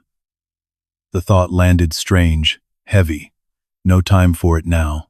Footsteps thudded overhead again, closer. Cole slipped through the hatch with Titan beside him and quietly pulled the steel panels shut behind them. Dark forest swallowed them whole. At 11:18 p.m., the blizzard had turned vicious. Snow whipped sideways through the trees while visibility dropped to maybe 15 feet. Cole crouched low beside the ridge, one hand gripping Titan's harness, while the shepherd favored his injured paw against the ice. The hidden exit opened halfway down the slope behind thick brush near the creek line. Good placement, defensible. Walter had thought like a soldier long after Vietnam ended. Another flashlight beam appeared uphill through the storm, searching. Cole moved immediately. Slow steps, careful footing, no silhouetting against open snow. Titan stayed tight beside him despite the limp. The creek below had frozen unevenly under fresh snow. Cole tested every step automatically before shifting weight. One weak section cracked sharply beneath his boot, and icy water surged upward around his ankle. Cold bit instantly. Titan jerked sideways hard against the harness, just in time. The creek edge collapsed, where Cole's next step would have landed. 3 feet farther, and he would have gone straight into black freezing water beneath the ice shelf. Cole caught himself against a pine trunk, breathing hard, once through clenched teeth. Titan pressed against his leg. "Good boy," Cole muttered hoarsely. The shepherd's injured paw trembled against the snow. Above them, voices drifted faint through the storm. They came down this way. Cole moved again immediately. The ridge trail curved east toward thicker timber, where snow buried the old logging road almost completely. Branches slapped against his shoulders while ice gathered along the beard stubble across his jaw. Titan suddenly stumbled. Cole dropped beside him instantly. Blood, more now. The torn paw pad left streaks across the snow behind them. Damn it. Cole pulled off one glove and checked the injury fast. Beneath flashlight cover shielded against his coat. Deep split along the pad but not broken. Still bad enough. The shepherd leaned against him, breathing hard through the pain but stayed focused uphill, listening for movement. Even hurt still work that almost broke something inside Cole. He ripped a strip from his thermal undershirt and wrapped the paw quickly beneath the harness straps. Titan licked once against Cole's wrist while the knot tightened. "You're all right," Cole whispered. Maybe he meant both of them. A distant engine revved somewhere uphill. One of the men shouted, "Tracks. Stop here." Cole looked back through the storm. The snowfall already buried half their trail near the creek crossing. Good. But not enough. They needed shelter fast. Then Titan pulled forward suddenly. Purpose again. The shepherd led him through thicker timber toward a narrow rock outcropping near the ridge base. Snow concealed most of it until they got close enough for Cole to see weathered boards tucked beneath the rock face. Another hidden structure. Small, half-collapsed. Cole shoved the warped door inward carefully. Inside smelled like cedar, dust, and old fuel cans. Hunting shack maybe once, now just emergency cover. Good enough. Titan entered first and immediately circled twice before lowering himself heavily near the back wall. Cole shut the door behind them and finally allowed himself one long breath. Silence settled slowly, except for storm wind pushing against the boards outside. The shack contained one rusted stove, two broken chairs, old elk antlers nailed crookedly to the wall, and a faded Montana Grizzlies blanket folded beneath dust. Cole found dry matches inside a coffee tin marked Folger's 2004 edition. Lucky. Or Walter again. A weak fire finally caught inside the little stove around midnight. Heat crept slowly through the cramped shack while Cole cleaned Titan's injured paw properly, using melted snow and an old first aid pouch from the bunker. Titan never once snapped at him, just watched, trusted. Cole stitched the deepest part carefully with trembling fingers while the shepherd rested his head against Cole's knee. Outside, the storm kept roaring through the mountains. Inside, orange firelight flickered across Walter's trust paper, spread beside them on the floorboards. Cole stared at the numbers again. 4,872,114.38. He'd spent the last 3 winters calculating which gas station sold coffee cheapest after midnight refills. He still had exactly $6.14 his checking account back in Missoula. And now this. Money enough to change everything. Enough to buy a house, medical care, warmth, safety. But Walter's letter kept sitting heavier than the valuation sheets. Land's just dirt unless somebody uses it to protect people. Cole rubbed one hand slowly across Titan's neck. The shepherd had finally drifted asleep despite the pain medication. One ear still twitched occasionally at outside noises, still guarding. Cole unfolded another page from the trust folder. This one wasn't financial. Military recommendation letter dated the 14th of August 2012. Subject, SFC Cole Bennett. The soldier repeatedly ignored extraction orders to recover wounded K-9 asset Titan during active explosive threat conditions. Cole stopped reading. The memory came anyway. Smoke, heat, the sound Titan made after the second blast. Men yelling at him to leave the dog behind because the road wasn't cleared yet. Cole had gone back anyway. No hesitation. Because some bonds got built stronger than fear. The paper trembled slightly between his fingers before he folded it shut again. Then he noticed another envelope tucked behind the military file, handwritten, for whoever keeps the dog safe. Cole opened it carefully. Inside sat one page in Walter's rough handwriting. A man who protects his dog after war usually still remembers how to protect people too. That matters more than money ever will. Cole stared at the sentence a long time. Fire popped softly inside the stove. Snow drifted against the shack walls. Titan slept hard beside him for the first time since the blast in Helmand. No twitching, no restless breathing. Just deep, exhausted sleep. Cole leaned his head back against the wall and closed his eyes briefly. Not sleeping, just resting then. Headlights suddenly swept through cracks in the shack boards. Too close, voices again outside. One of the men shouted through the storm. Tracks end around here somewhere. Cole's eyes opened instantly. Titan was already awake. The shepherd stood motionless near the shack door, not growling, listening. Cole killed the stove flame with one fast twist of the vent cap. Darkness swallowed the little structure except for pale light leaking through cracks in the boards. Outside, boots crunched through deep snow. Closer now, Titan shifted his weight despite the injured paw. Cole crouched beside the wall and slid the tire iron slowly into his grip. His heartbeat stayed steady, too steady. That strange, cold, calm soldiers carried into bad situations after enough years surviving them. A flashlight beam swept across the shack windows, then stopped. One of the men outside muttered, "Place smells like somebody lit a fire." The second voice answered, "Nobody's dumb enough to stay up here tonight." Cole glanced toward the rear wall automatically. No second exit. Bad position. Titan's eyes locked on the door, waiting for command. Cole placed one hand lightly against the shepherd's shoulder. Not yet. The beam moved again, slow, searching. Then a third sound cut through the storm. Engine noise. Different vehicle coming fast up the ridge. The men outside froze immediately. What the hell now? Headlights blasted through the trees moments later. A truck fishtailed hard near the ridge trail before stopping sideways in the snow. Driver's side door slammed open.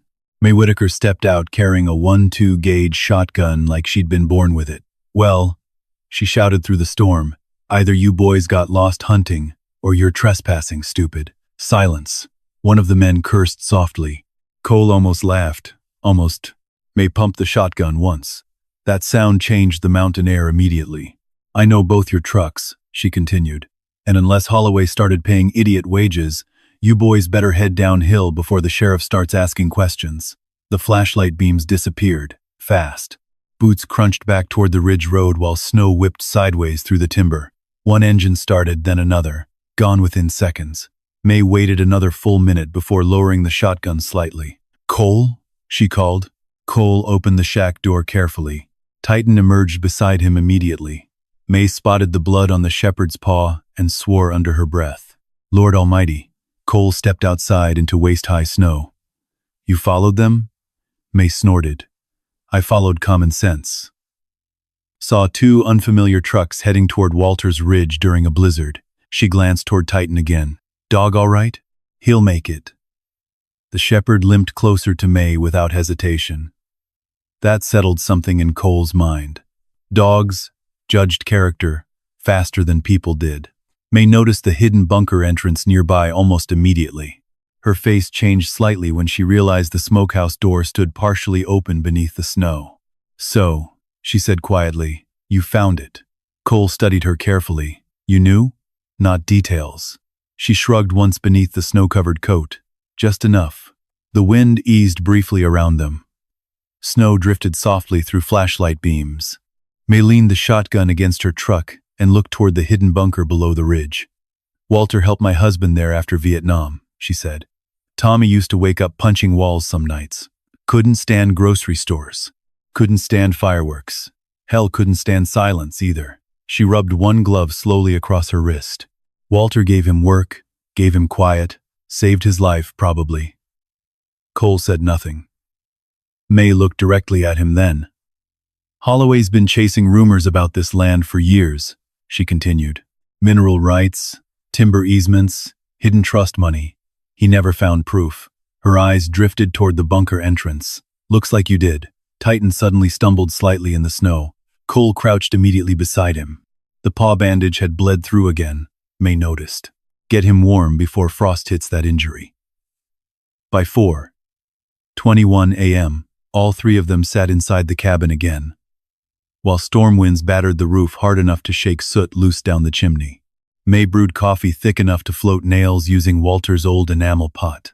Titan rested near the fireplace, wrapped partly in the Montana blanket from the shack, while Cole cleaned the wound properly beneath lantern light.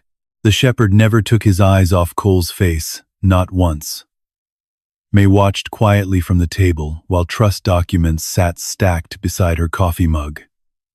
"You know what this means now?" she said finally. Cole tied off the final stitch carefully. "Means Holloway won't stop." "No." May looked toward the storm-dark windows.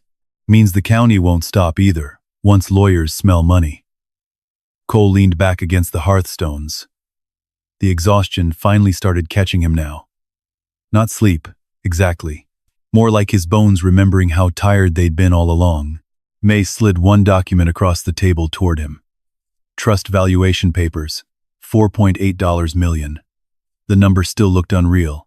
You going to keep it? May asked quietly. Cole stared at the papers, then toward Titan, then toward Walter's letters stacked beside the fire.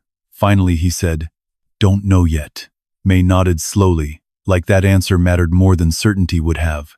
At 9:41 a.m., the storm finally broke. Sunlight hit the snowfields around Morel Creek, so bright it hurt the eyes. The mountain looked scrubbed clean overnight. Fresh snow hung heavy from pine branches while smoke curled slowly upward from the cabin chimney. Peaceful from a distance anyway. Inside, reality arrived fast. 3 missed calls from Naomi Pierce. 1 voicemail time-stamped 8:17 a.m. Cole, call me immediately. Grant Holloway filed a petition in Missoula County late yesterday afternoon challenging the inheritance transfer. Cole played the message twice. May muttered softly into her coffee. Told you. Naomi's second voicemail sounded tighter. He's claiming irregularities involving concealed trust assets and questioning your legal fitness to manage estate holdings due to documented PTSD history and unstable housing status. Cole stared at the phone screen. Titan lifted his head slowly beside the fire. The cabin suddenly felt smaller again. By 11:06 a.m., Cole and Titan were back on Highway 83 heading south toward Missoula. Snowmelt hissed beneath the Silverado tires, while trust folders sat buckled into the passenger seat beside Titan. The shepherd rested quietly now, though the injured paw stayed elevated awkwardly beneath the blanket. Cole drove one-handed most of the way. The other rested against the wheel, tight enough to whiten the knuckles. Traffic thickened near Clearwater Junction. Gas stations, logging trucks, normal life again. Strange how fast mountains disappeared behind paperwork. Naomi Pierce met them outside the Missoula County Courthouse at exactly 1:14 p.m. Gray wool coat, leather gloves, expression already exhausted. You look terrible, she told Cole. Appreciate that. You also look like a man who found something expensive. That stopped him briefly, Naomi noticed. Thought so. Inside the courthouse lobby smelled like wet boots, old coffee, and radiator heat. Titan stayed pressed close beside Cole, while people stared openly at the shepherd, moving through metal detectors.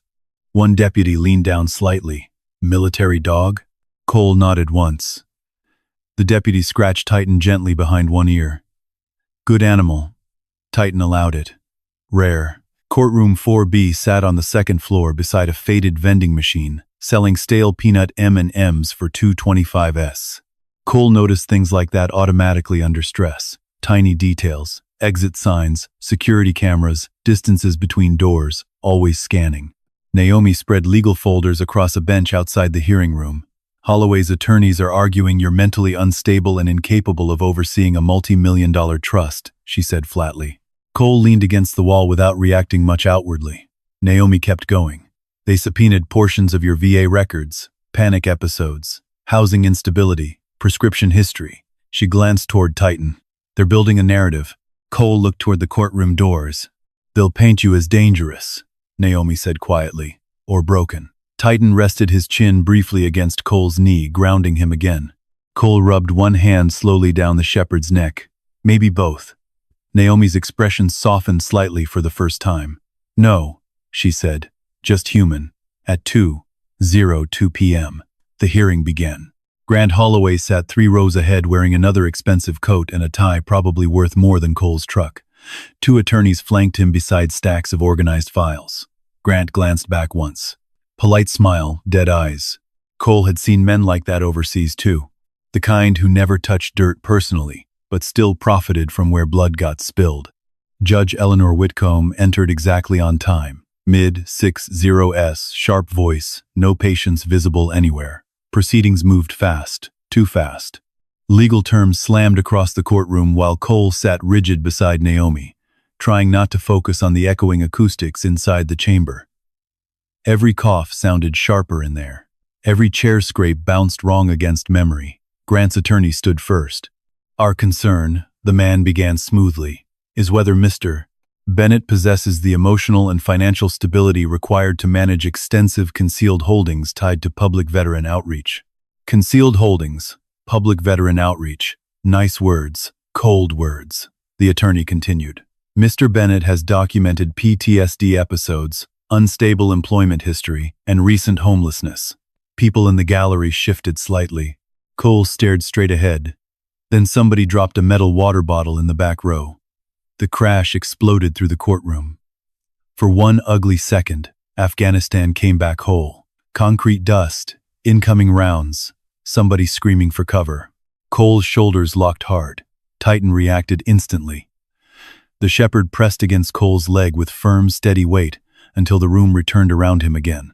Courtroom, Montana, not Helmand. Judge Whitcomb paused quietly while Cole regained focus. Grant's attorney noticed everything. Of course he did. That reaction, the man said carefully, illustrates the unpredictability we're concerned about. Something changed then, not inside the courtroom, inside Cole. He looked slowly toward Grant Holloway across the room, then toward the polished attorneys, then toward the trust folders beside Naomi. Walter's letters flashed through his head. Men break quieter after war than civilians realize. Cole stood before Naomi could stop him. The courtroom quieted immediately. He didn't raise his voice, didn't need to. "Nobody cared about that cabin," he said steadily, "when it looked like me." Silence. Cole looked directly at Grant now. Nobody wanted it when the roof leaked. Nobody showed up when veterans slept there trying not to freeze. His hand rested lightly against Titan's harness. Nobody asked questions when military dogs got abandoned after service, either. Grant's smile disappeared completely, Cole continued. But the second people hear there's money hidden under the land, suddenly everybody becomes concerned about responsibility. He glanced slowly around the courtroom. Nobody moved. Even the judge stayed still now. Cole looked down briefly at Titan beside him, then back up. "You want to know if I'm unstable?" he asked quietly. "I slept in a truck beside a river 6 weeks ago. This dog still wakes up from explosions that ended 10 years ago. And somehow we still showed up every day without hurting anybody." He paused once. "Seems more stable than most people chasing this money." Silence hit the courtroom hard after that. Judge Whitcomb finally adjusted her glasses slowly and looked toward Holloway's attorneys. Then she said, "I'll review the trust documents personally before issuing any ruling." Grant leaned toward one attorney, immediately whispering something sharp. But for the first time since entering the courthouse, Cole noticed something different. Not confidence, worry. And Titan noticed it too. The shepherd never took his eyes off Grant Holloway all the way out of the courtroom. Missoula felt colder after court. Not physically, the kind of cold that settled under a man's ribs after strangers spent 2 hours discussing whether he was stable enough to deserve dignity.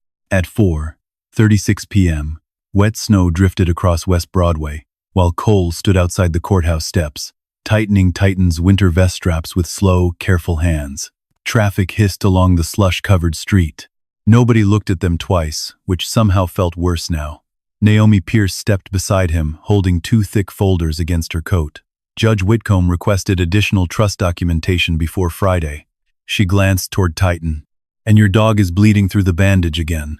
Cole looked down, dark stains spreading near the paw wrap. Titan stayed standing anyway, always did. Naomi exhaled slowly.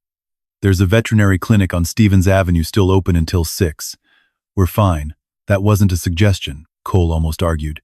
Then Titan shifted weight off the injured paw again. Small movement, enough. By 5:12 p.m., they sat inside Grant Creek Veterinary Services under fluorescent lights that hummed faintly overhead. A television near reception played weather updates nobody watched. Titan rested beside the chair without complaint, while a tech named Melissa cleaned the wound carefully. "You military?" she asked Cole quietly while checking the shepherd's stitches. "Used to be." She nodded toward Titan. "He carries himself like it." Cole looked down at the dog. Even exhausted and hurt, Titan still watched every doorway entering the clinic lobby, still working security. Dr.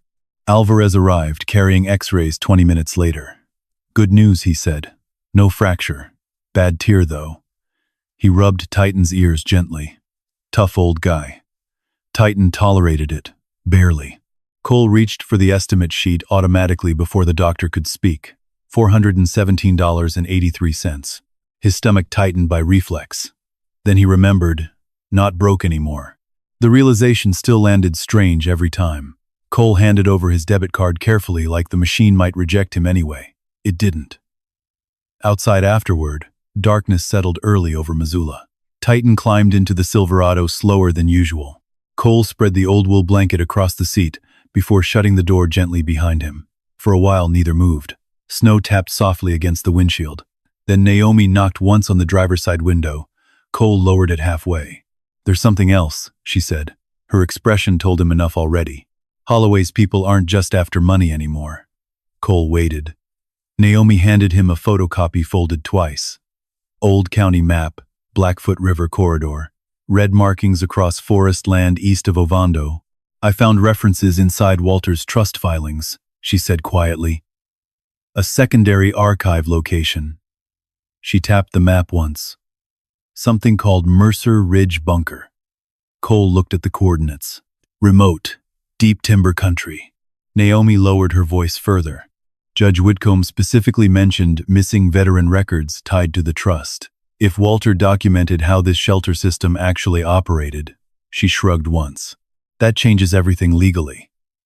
Titan lifted his head immediately when Naomi said bunker. Dogs remembered words, too. Cole folded the map carefully. "When?" Naomi checked her watch. "If you leave tonight, maybe 3 hours in good conditions." She glanced toward the snow, which these aren't. Cole stared through the windshield toward downtown traffic, glowing red against the storm. Then he said, "We're going." Naomi looked unsurprised. At 2 AP and Partners, Lapin, Pay. The Silverado rolled east along Highway 200 beneath thick snowfall and black pine silhouettes. Titan slept most of the drive curled against the seat heater, while Cole pushed through mountain roads, half covered in ice. The truck's heater clicked unevenly every few minutes. Old blower motor, another thing waiting to die eventually. Outside Bonner, a logging truck blasted past too close, and the air horn hit hard enough to yank a Cole halfway back into Afghanistan for half a second. Dust, sirens, burning rubber. He gripped the steering wheel tighter until Montana returned again. Mile marker 47 passed slowly through snow. Then 48. Then darkness swallowed cell signal completely. By 11 p.m., they reached the Blackfoot corridor. Nothing out there except timber, frozen riverbanks, and old mountain roads most people forgot existed. After hunting season ended, Cole parked beside an abandoned Forest Service gate near Mercer Ridge trailhead. Temperature 11 degrees, wind stronger here. Titan climbed out carefully with the fresh bandage wrapped bright white against the snow. Cole checked gear automatically. Flashlight, sidearm, locked legally and truck safe. Thermal gloves, old army field pack. Walter's map folded inside chest pocket. Movement became easier once purpose returned. That part of him never really left the military. They hiked north along the ridge trail beneath towering lodgepole pines coated thick in moonlit snow. Every breath smoked white into darkness. Ice cracked faintly beneath boots. Titan moved ahead despite the limp, still leading point. The bunker entrance revealed itself at 11:03 p.m., half buried beneath rock and brush near the ridge overlook. Concrete structure, military style, built to disappear. Cole crouched beside the steel hatch and brushed snow away from faded black lettering, nearly erased by time. Mercer safe site, 1978. Titan sniffed the entrance once, then sat, waiting. Cole pulled the hatch open slowly. Cold, stale air rolled upward carrying dust, oil, and old paper. Not decay, preservation. He clicked on the flashlight. Concrete stairs descended into darkness below. The bunker stretched far larger than the smokehouse chamber. Old generators lined one wall beside military cots. Filing cabinets stood secured with numbered labels. Shelves carried canned food decades expired now, but untouched and everywhere. But boxes, records, lives. Cole moved slowly through the bunker while Titan padded silently beside him. Flashlight beams crossed handwritten names taped onto storage bins. Yust, Army, Navy, Air Force. Some dated 1979, others 1994. One from 2007. Walter kept this place running for decades. Cole stopped beside a bulletin board covered in faded Polaroids. Veterans, dozens of them. Some smiling awkwardly outside the cabin, some holding dogs, some just standing quietly in snow beside woodpiles or fishing creeks or repaired trucks. One photograph showed Walter himself, younger and broad-shouldered beside a Marine missing part of his left arm. Another showed 3 men rebuilding the cabin porch sometime during the 1980s. Underneath each picture sat handwritten notes. Stayed 3 weeks. Needed quiet. Came back sober finally. Sleeping again. Cole stared hard at those words.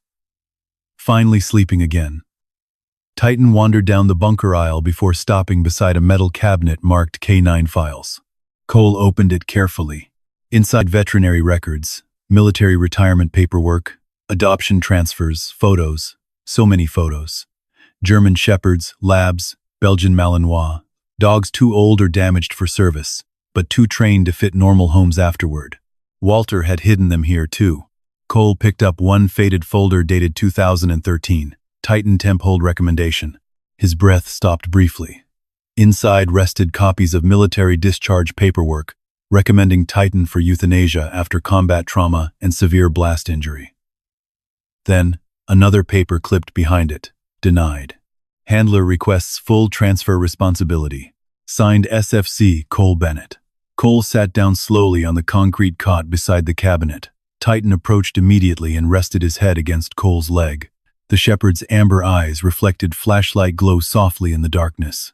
"You stubborn bastard," Cole whispered. Maybe to the dog, maybe himself. Further inside the bunker, another room waited behind heavy steel doors. Archive room, cold storage. Cole pushed the door open and found shelves packed floor to ceiling with journals. Handwritten, hundreds maybe. Veteran accounts, recovery logs, personal histories. Walter had documented everything. One journal lay open already on the desk beneath an old battery lantern. Date, the 17th of February 1987. Cole read the page slowly. Cabin kept me alive through February. Didn't think I'd survive winter after Denver VA turned me away. Walter never asked questions first. Just handed me coffee and told me to split firewood when I was ready. Cole closed the journal carefully. Another sat nearby. Marine sniper, divorce, alcohol rehab. Another from 2005. Female Army medic from Iraq. Another from 2016. Navy corpsman sleeping in his truck before Mercer Ridge took him in. The bunker wasn't treasure storage. Never was. It was proof. Proof that Walter Bennett built something long before anybody called it outreach or therapy or transitional housing. He just called it shelter. Titan suddenly lifted his head sharply, listening. Cole froze instantly too. Sound above them, vehicle, engine echo carrying faint through ventilation shafts. Another one. Cole killed the flashlight. Darkness rushed back hard. Titan moved silently beside the bunker stairs, waiting. Then headlights flashed briefly through the upper vents. And this time, more than one truck. Voices outside, several. One of them unmistakably belonged to Grant Holloway. Well, Grant said somewhere above the bunker entrance, "Looks like the old man really did leave breadcrumbs." Cole's hand tightened slowly around the flashlight. Titan's growl rolled low through the darkness, and above them, heavy boots started moving across the snow, directly over Walter Bennett's hidden archive. Cole didn't move, not yet. The bunker sat buried beneath 30 years of secrets and concrete, while snowmelt dripped slowly somewhere in the darkness behind him. Titan stood near the stairwell, body rigid despite the injured paw, ears locked toward the sounds above. Grant Holloway laughed once, muffled through steel and snow. "Search the ridgeline first," he said. If Bennett found this place, he didn't walk out empty-handed. Flashlight scraped across the bunker vents overhead. Cole's hand closed around Walter's journal automatically. Not because the notebook could protect anything, because some things stopped feeling like documents after a while. They started feeling like people. Titan glanced back at him briefly, waiting for instruction. Cole crouched beside the archive shelves and listened carefully to movement patterns above. 3 men minimum, maybe 4, spread wide. Amateur spacing, too much talking, not law enforcement, not military, just men hired to scare someone. Still dangerous. The bunker's secondary exit map hung near the old generator panel. Cole memorized it fast under red flashlight cover. Drainage tunnel, west slope, quarter-mile downhill from Mercer Ridge Creek. Walter thought of everything. Outside, boots crunched closer, overhead again.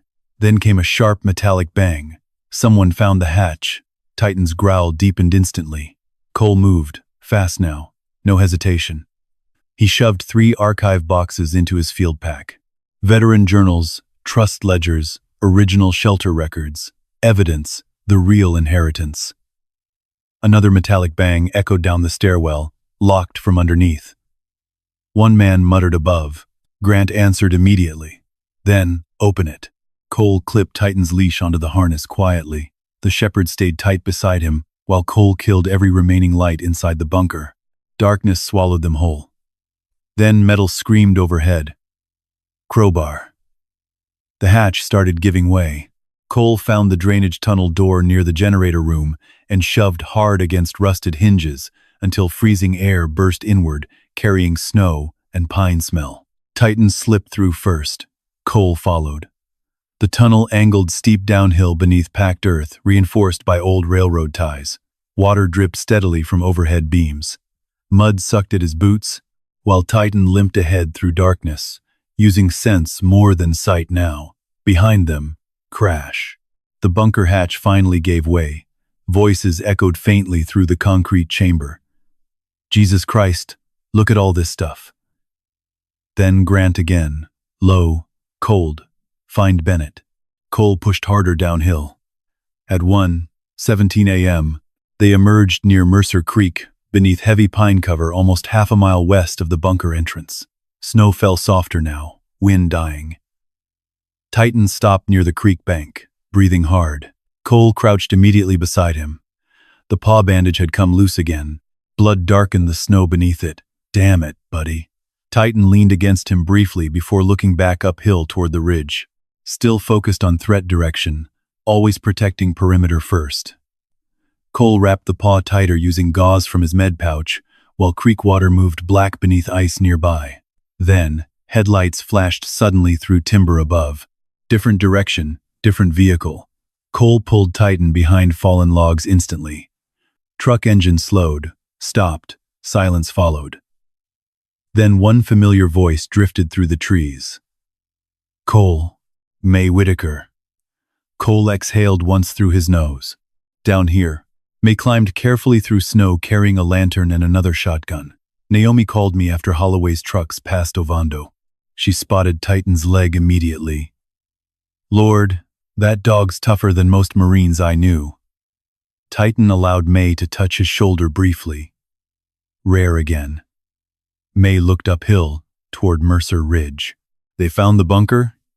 Yeah, and Cole handed her one of Walter's journals. May opened it beneath lantern glow, read 2 lines, then closed it again slowly. Her eyes looked older afterward. That old fool, she whispered. Not insult, affection. By sunrise, they reached the cabin again. The place looked different now. Not physically. Same sagging porch, same smoke curling from the chimney pipe. Same old Silverado, parked beside snowbanks, near the woodpile. But now Cole understood what Walter really built there. Not just shelter from weather, shelter from disappearing. At 8:42 a.m., Naomi Pierce arrived carrying 2 cardboard trays of coffee and an expression somewhere between exhaustion and fury. She spread new documents across the cabin table, while Titan slept near the fireplace wrapped in quilts May found inside the cedar chest. He broke into private trust property, Naomi said flatly. That helps us. Cole stared into black coffee steaming from a chipped mug. May snorted softly. Good. Hope it buries him. Naomi slid another folder across the table. Judge Whitcomb. Emergency review order. The bunker records changed everything. Not because of money, because Walter's trust qualified legally as a documented charitable veteran support operation spanning decades. Land protections, historical filings, service records, tax structures. Mercer Ridge House wasn't hidden wealth anymore. It was recognized legacy. Cole leaned back slowly in the chair, wood creaked beneath him. Titan lifted his head briefly at the movement and settled again once he saw Cole still there. Naomi looked around the cabin quietly. "You know," she said, "most people in your position would sell immediately." Cole glanced toward Walter's journals stacked near the fireplace. "Maybe. No, maybe about it. May cut in. Developers would line up from here to Helena for this acreage." Naomi nodded. "Even after preservation restrictions, you're still looking at several $1 million in protected assets. Several million." The phrase still sounded like somebody else's life. Cole looked toward the window where snow rested thick along the pine branches outside, then toward Titan. The shepherd slept deeper now than he had in weeks. No twitching paws, no sudden jerks awake from dreams nobody could fully leave behind. Healing looked quiet sometimes. Around noon, Cole stepped outside alone carrying Walter's final journal.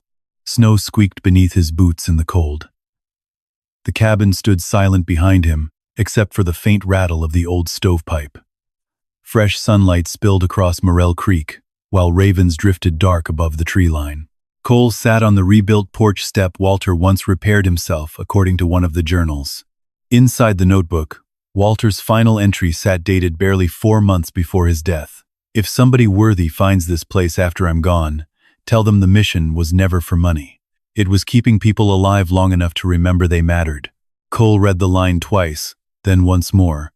A pickup truck appeared around the distant tree and at 12:26 p.m. County Sheriff. Not unexpected. Sheriff Dean Rollins stepped out carrying his hat against the wind.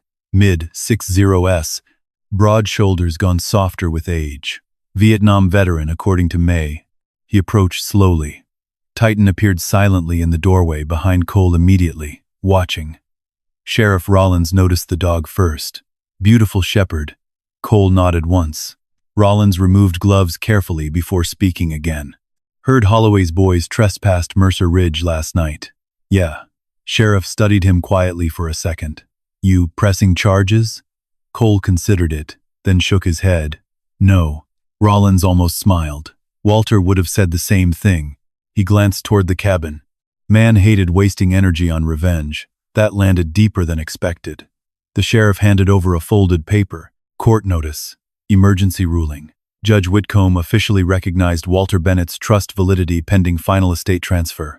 Grant Holloway's legal claims were denied. Just like that. No fireworks. No dramatic music.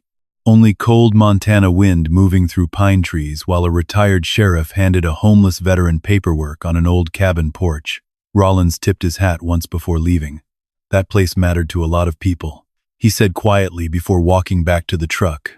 "Glad somebody decent ended up with it." The pickup disappeared down the ridge road slowly. Cole stayed seated a while longer. The paper rested loose in his hands. Legal owner. Words strange enough to almost laugh at.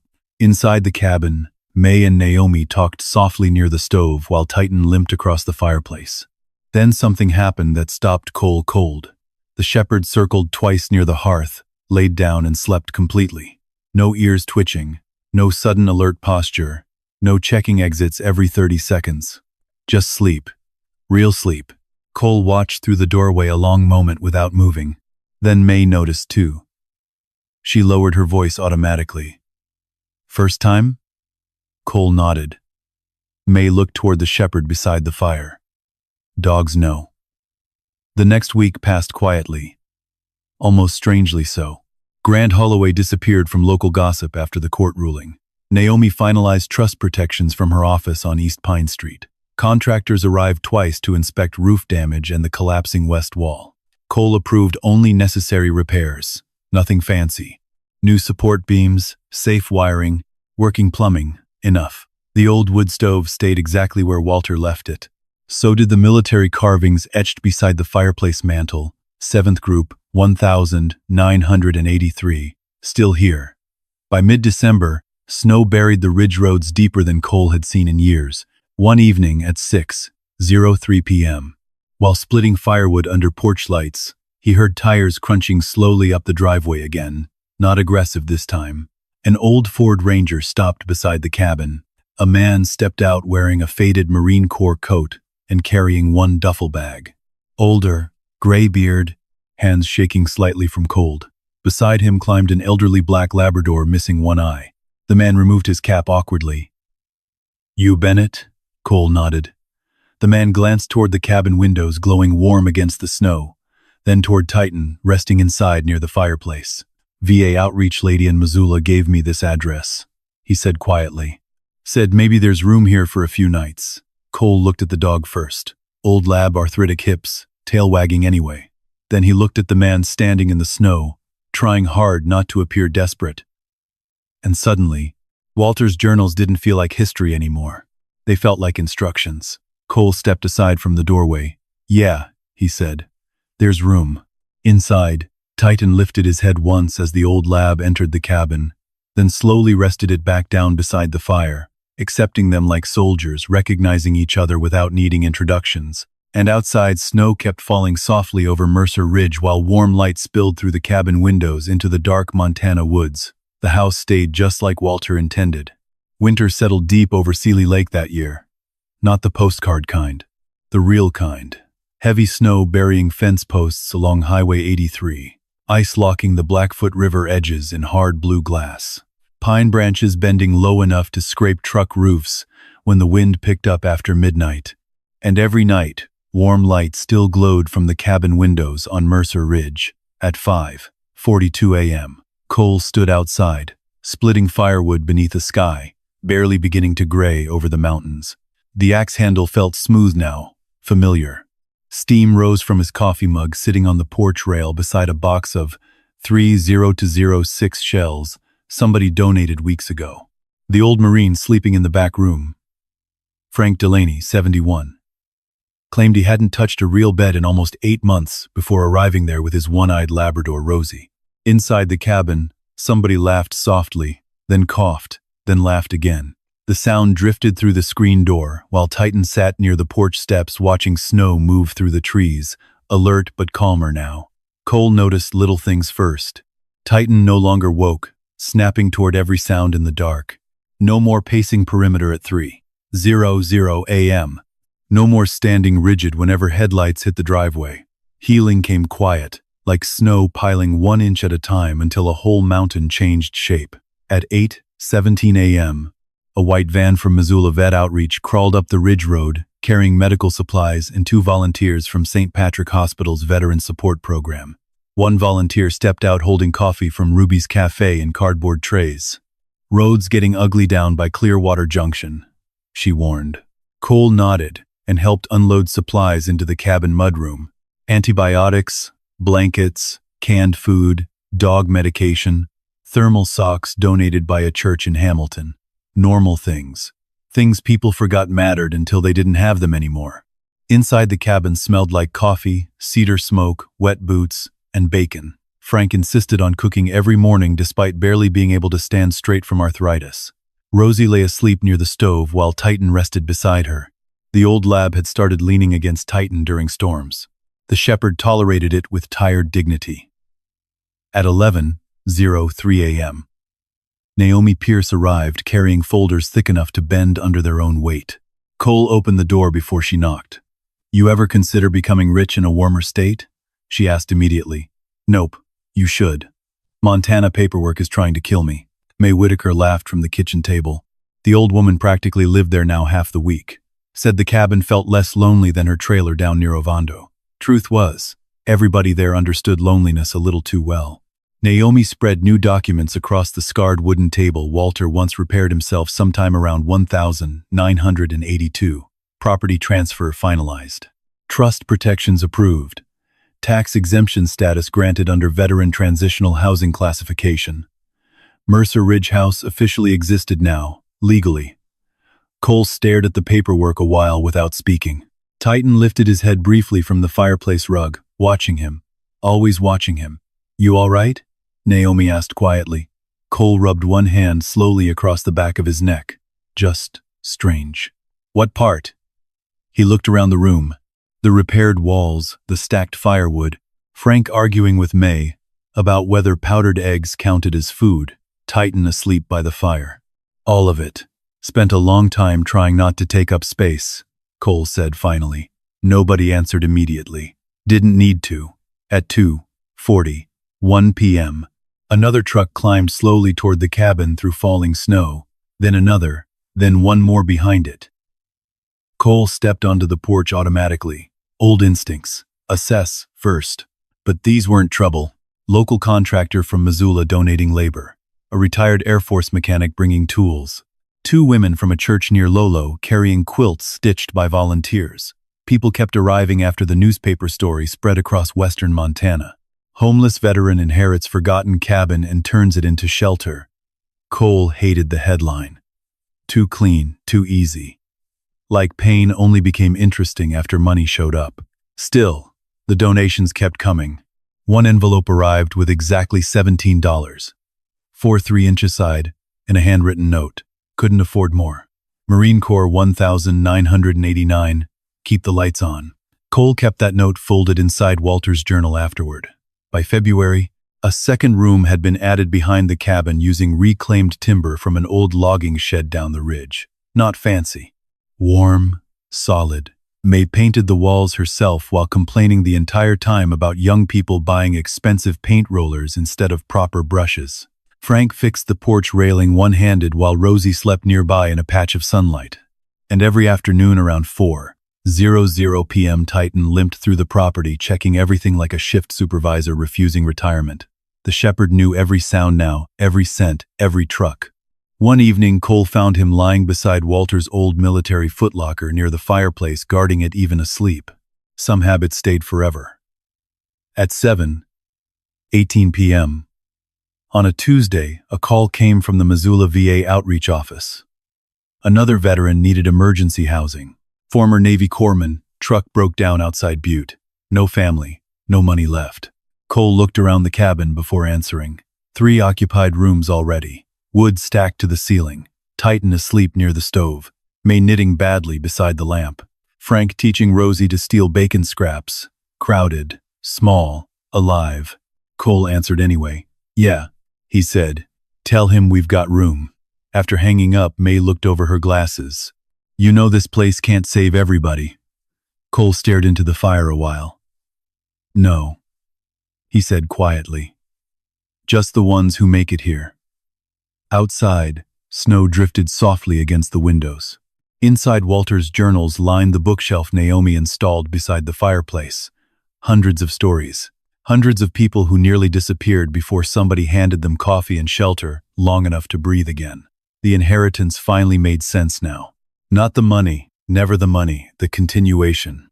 One March morning, nearly a year after the night Cole first slept inside the Silverado beside the Clark Fork trailhead, he woke before sunrise out of habit. For several seconds, he stayed still beneath heavy blankets, listening carefully. No panic, no freezing windshield, no traffic sounds from downtown Missoula. Only wind moving through the pines outside the cabin and breathing nearby. Titan slept stretched across the rug beside the bed, paws twitching faintly in some peaceful dream that no longer looked like war. Cole sat up slowly. The old reflex to scan exits still came first, probably always would, but now the room answered back differently. Safe walls, warm heat, wood smoke, home. He walked quietly into the kitchen at 5:50. 6 a.m., coffee already brewing. May again. The woman somehow woke before every living creature in Montana. She glanced at him over her mug. Dog slept through the night. Cole looked toward the hallway. Titan still asleep. May softened slightly. You did too. That stopped him because she was right. First full night in years without waking to imaginary mortar fire or headlights or screaming metal somewhere inside his head. Just sleep. Real sleep, the kind Walter probably hoped for when he built this place. At noon that same day, another veteran arrived. Older black man, army cap faded almost white from years of wear. He stepped carefully onto the porch, beside a trembling German shepherd mix, missing half of one ear. The dog looked terrified of everything. Cole recognized that look immediately. The man removed his gloves slowly. This Mercer Ridge house? Cole nodded once. The veteran glanced uncertainly toward the driveway, like he might still leave if nobody answered fast enough. "You the owner?" Cole looked back through the cabin doorway. Titan had finally woken and now stood near the fireplace watching quietly. Behind him, warm lights, coffee steam. May arguing again, Frank laughing this time. Life. Cole turned back toward the man on the porch. Then he looked down at the nervous shepherd mix pressing close against the veteran's leg. Finally he said, "No." The man frowned slightly. Cole rested one hand gently on the porch rail Walter built decades earlier. Just the guy trusted to keep it standing. The veteran stared at him a long second, then slowly nodded like he understood something deeper than the words themselves. Inside, Titan walked forward and touched noses briefly with the frightened shepherd mix. Acceptance. Simple as that. Snow began falling again outside Mercer Ridge sometime after sunset. Soft flakes drifting through pine branches while warm yellow light spilled from the cabin windows across untouched white ground. Inside, Rosie snored beside the stove. May fell asleep halfway through a crossword puzzle. Frank cleaned dishes badly while pretending not to hear criticism about it. And near the fireplace, Titan finally slept without twitching once. Cole sat nearby reading Walter's final journal again, while firelight moved softly across the old pages. Some people inherit land, some inherit money. But once in a while somebody inherits a reason to stay alive long enough to help the next person survive too. Cole closed the journal slowly. Outside wind moved through the Montana pines. Inside Mercer Ridge house held its light against the dark, and for the first time in a very long while, neither the veteran nor the dog seemed afraid of morning anymore. Somewhere beyond the ridge roads and frozen rivers, the world kept moving fast enough to forget people. But not here, not anymore. Maybe that was the real miracle of Mercer Ridge house. Not the hidden money, not the land, not even the old cabin standing stubborn against another Montana winter. Maybe it was this. A man who once slept inside a freezing truck beside the Clark Fork River became the person opening a warm door for somebody else. And a wounded German shepherd who had spent years waking from war finally learned how to sleep beside a fire again. Some people carry scars you can't see right away. The world gets uncomfortable around that. It looks away too fast, judges too fast, forgets too fast. But pain doesn't erase dignity, and survival should never make a human being invisible. Sometimes all a person needs is one place that feels safe long enough to breathe differently. One hand that doesn't pull away. One light still on in the dark. Walter Bennett understood that. So did Cole, and maybe Titan understood it before either of them did. Because loyalty is not weakness. Kindness is not charity. And the people who've been broken the hardest are often the ones most willing to shelter someone else from the cold. If this story made you believe that every person deserves to be seen with dignity, comment 1 below. And if you want more stories like this, subscribe and stay with us for the next one.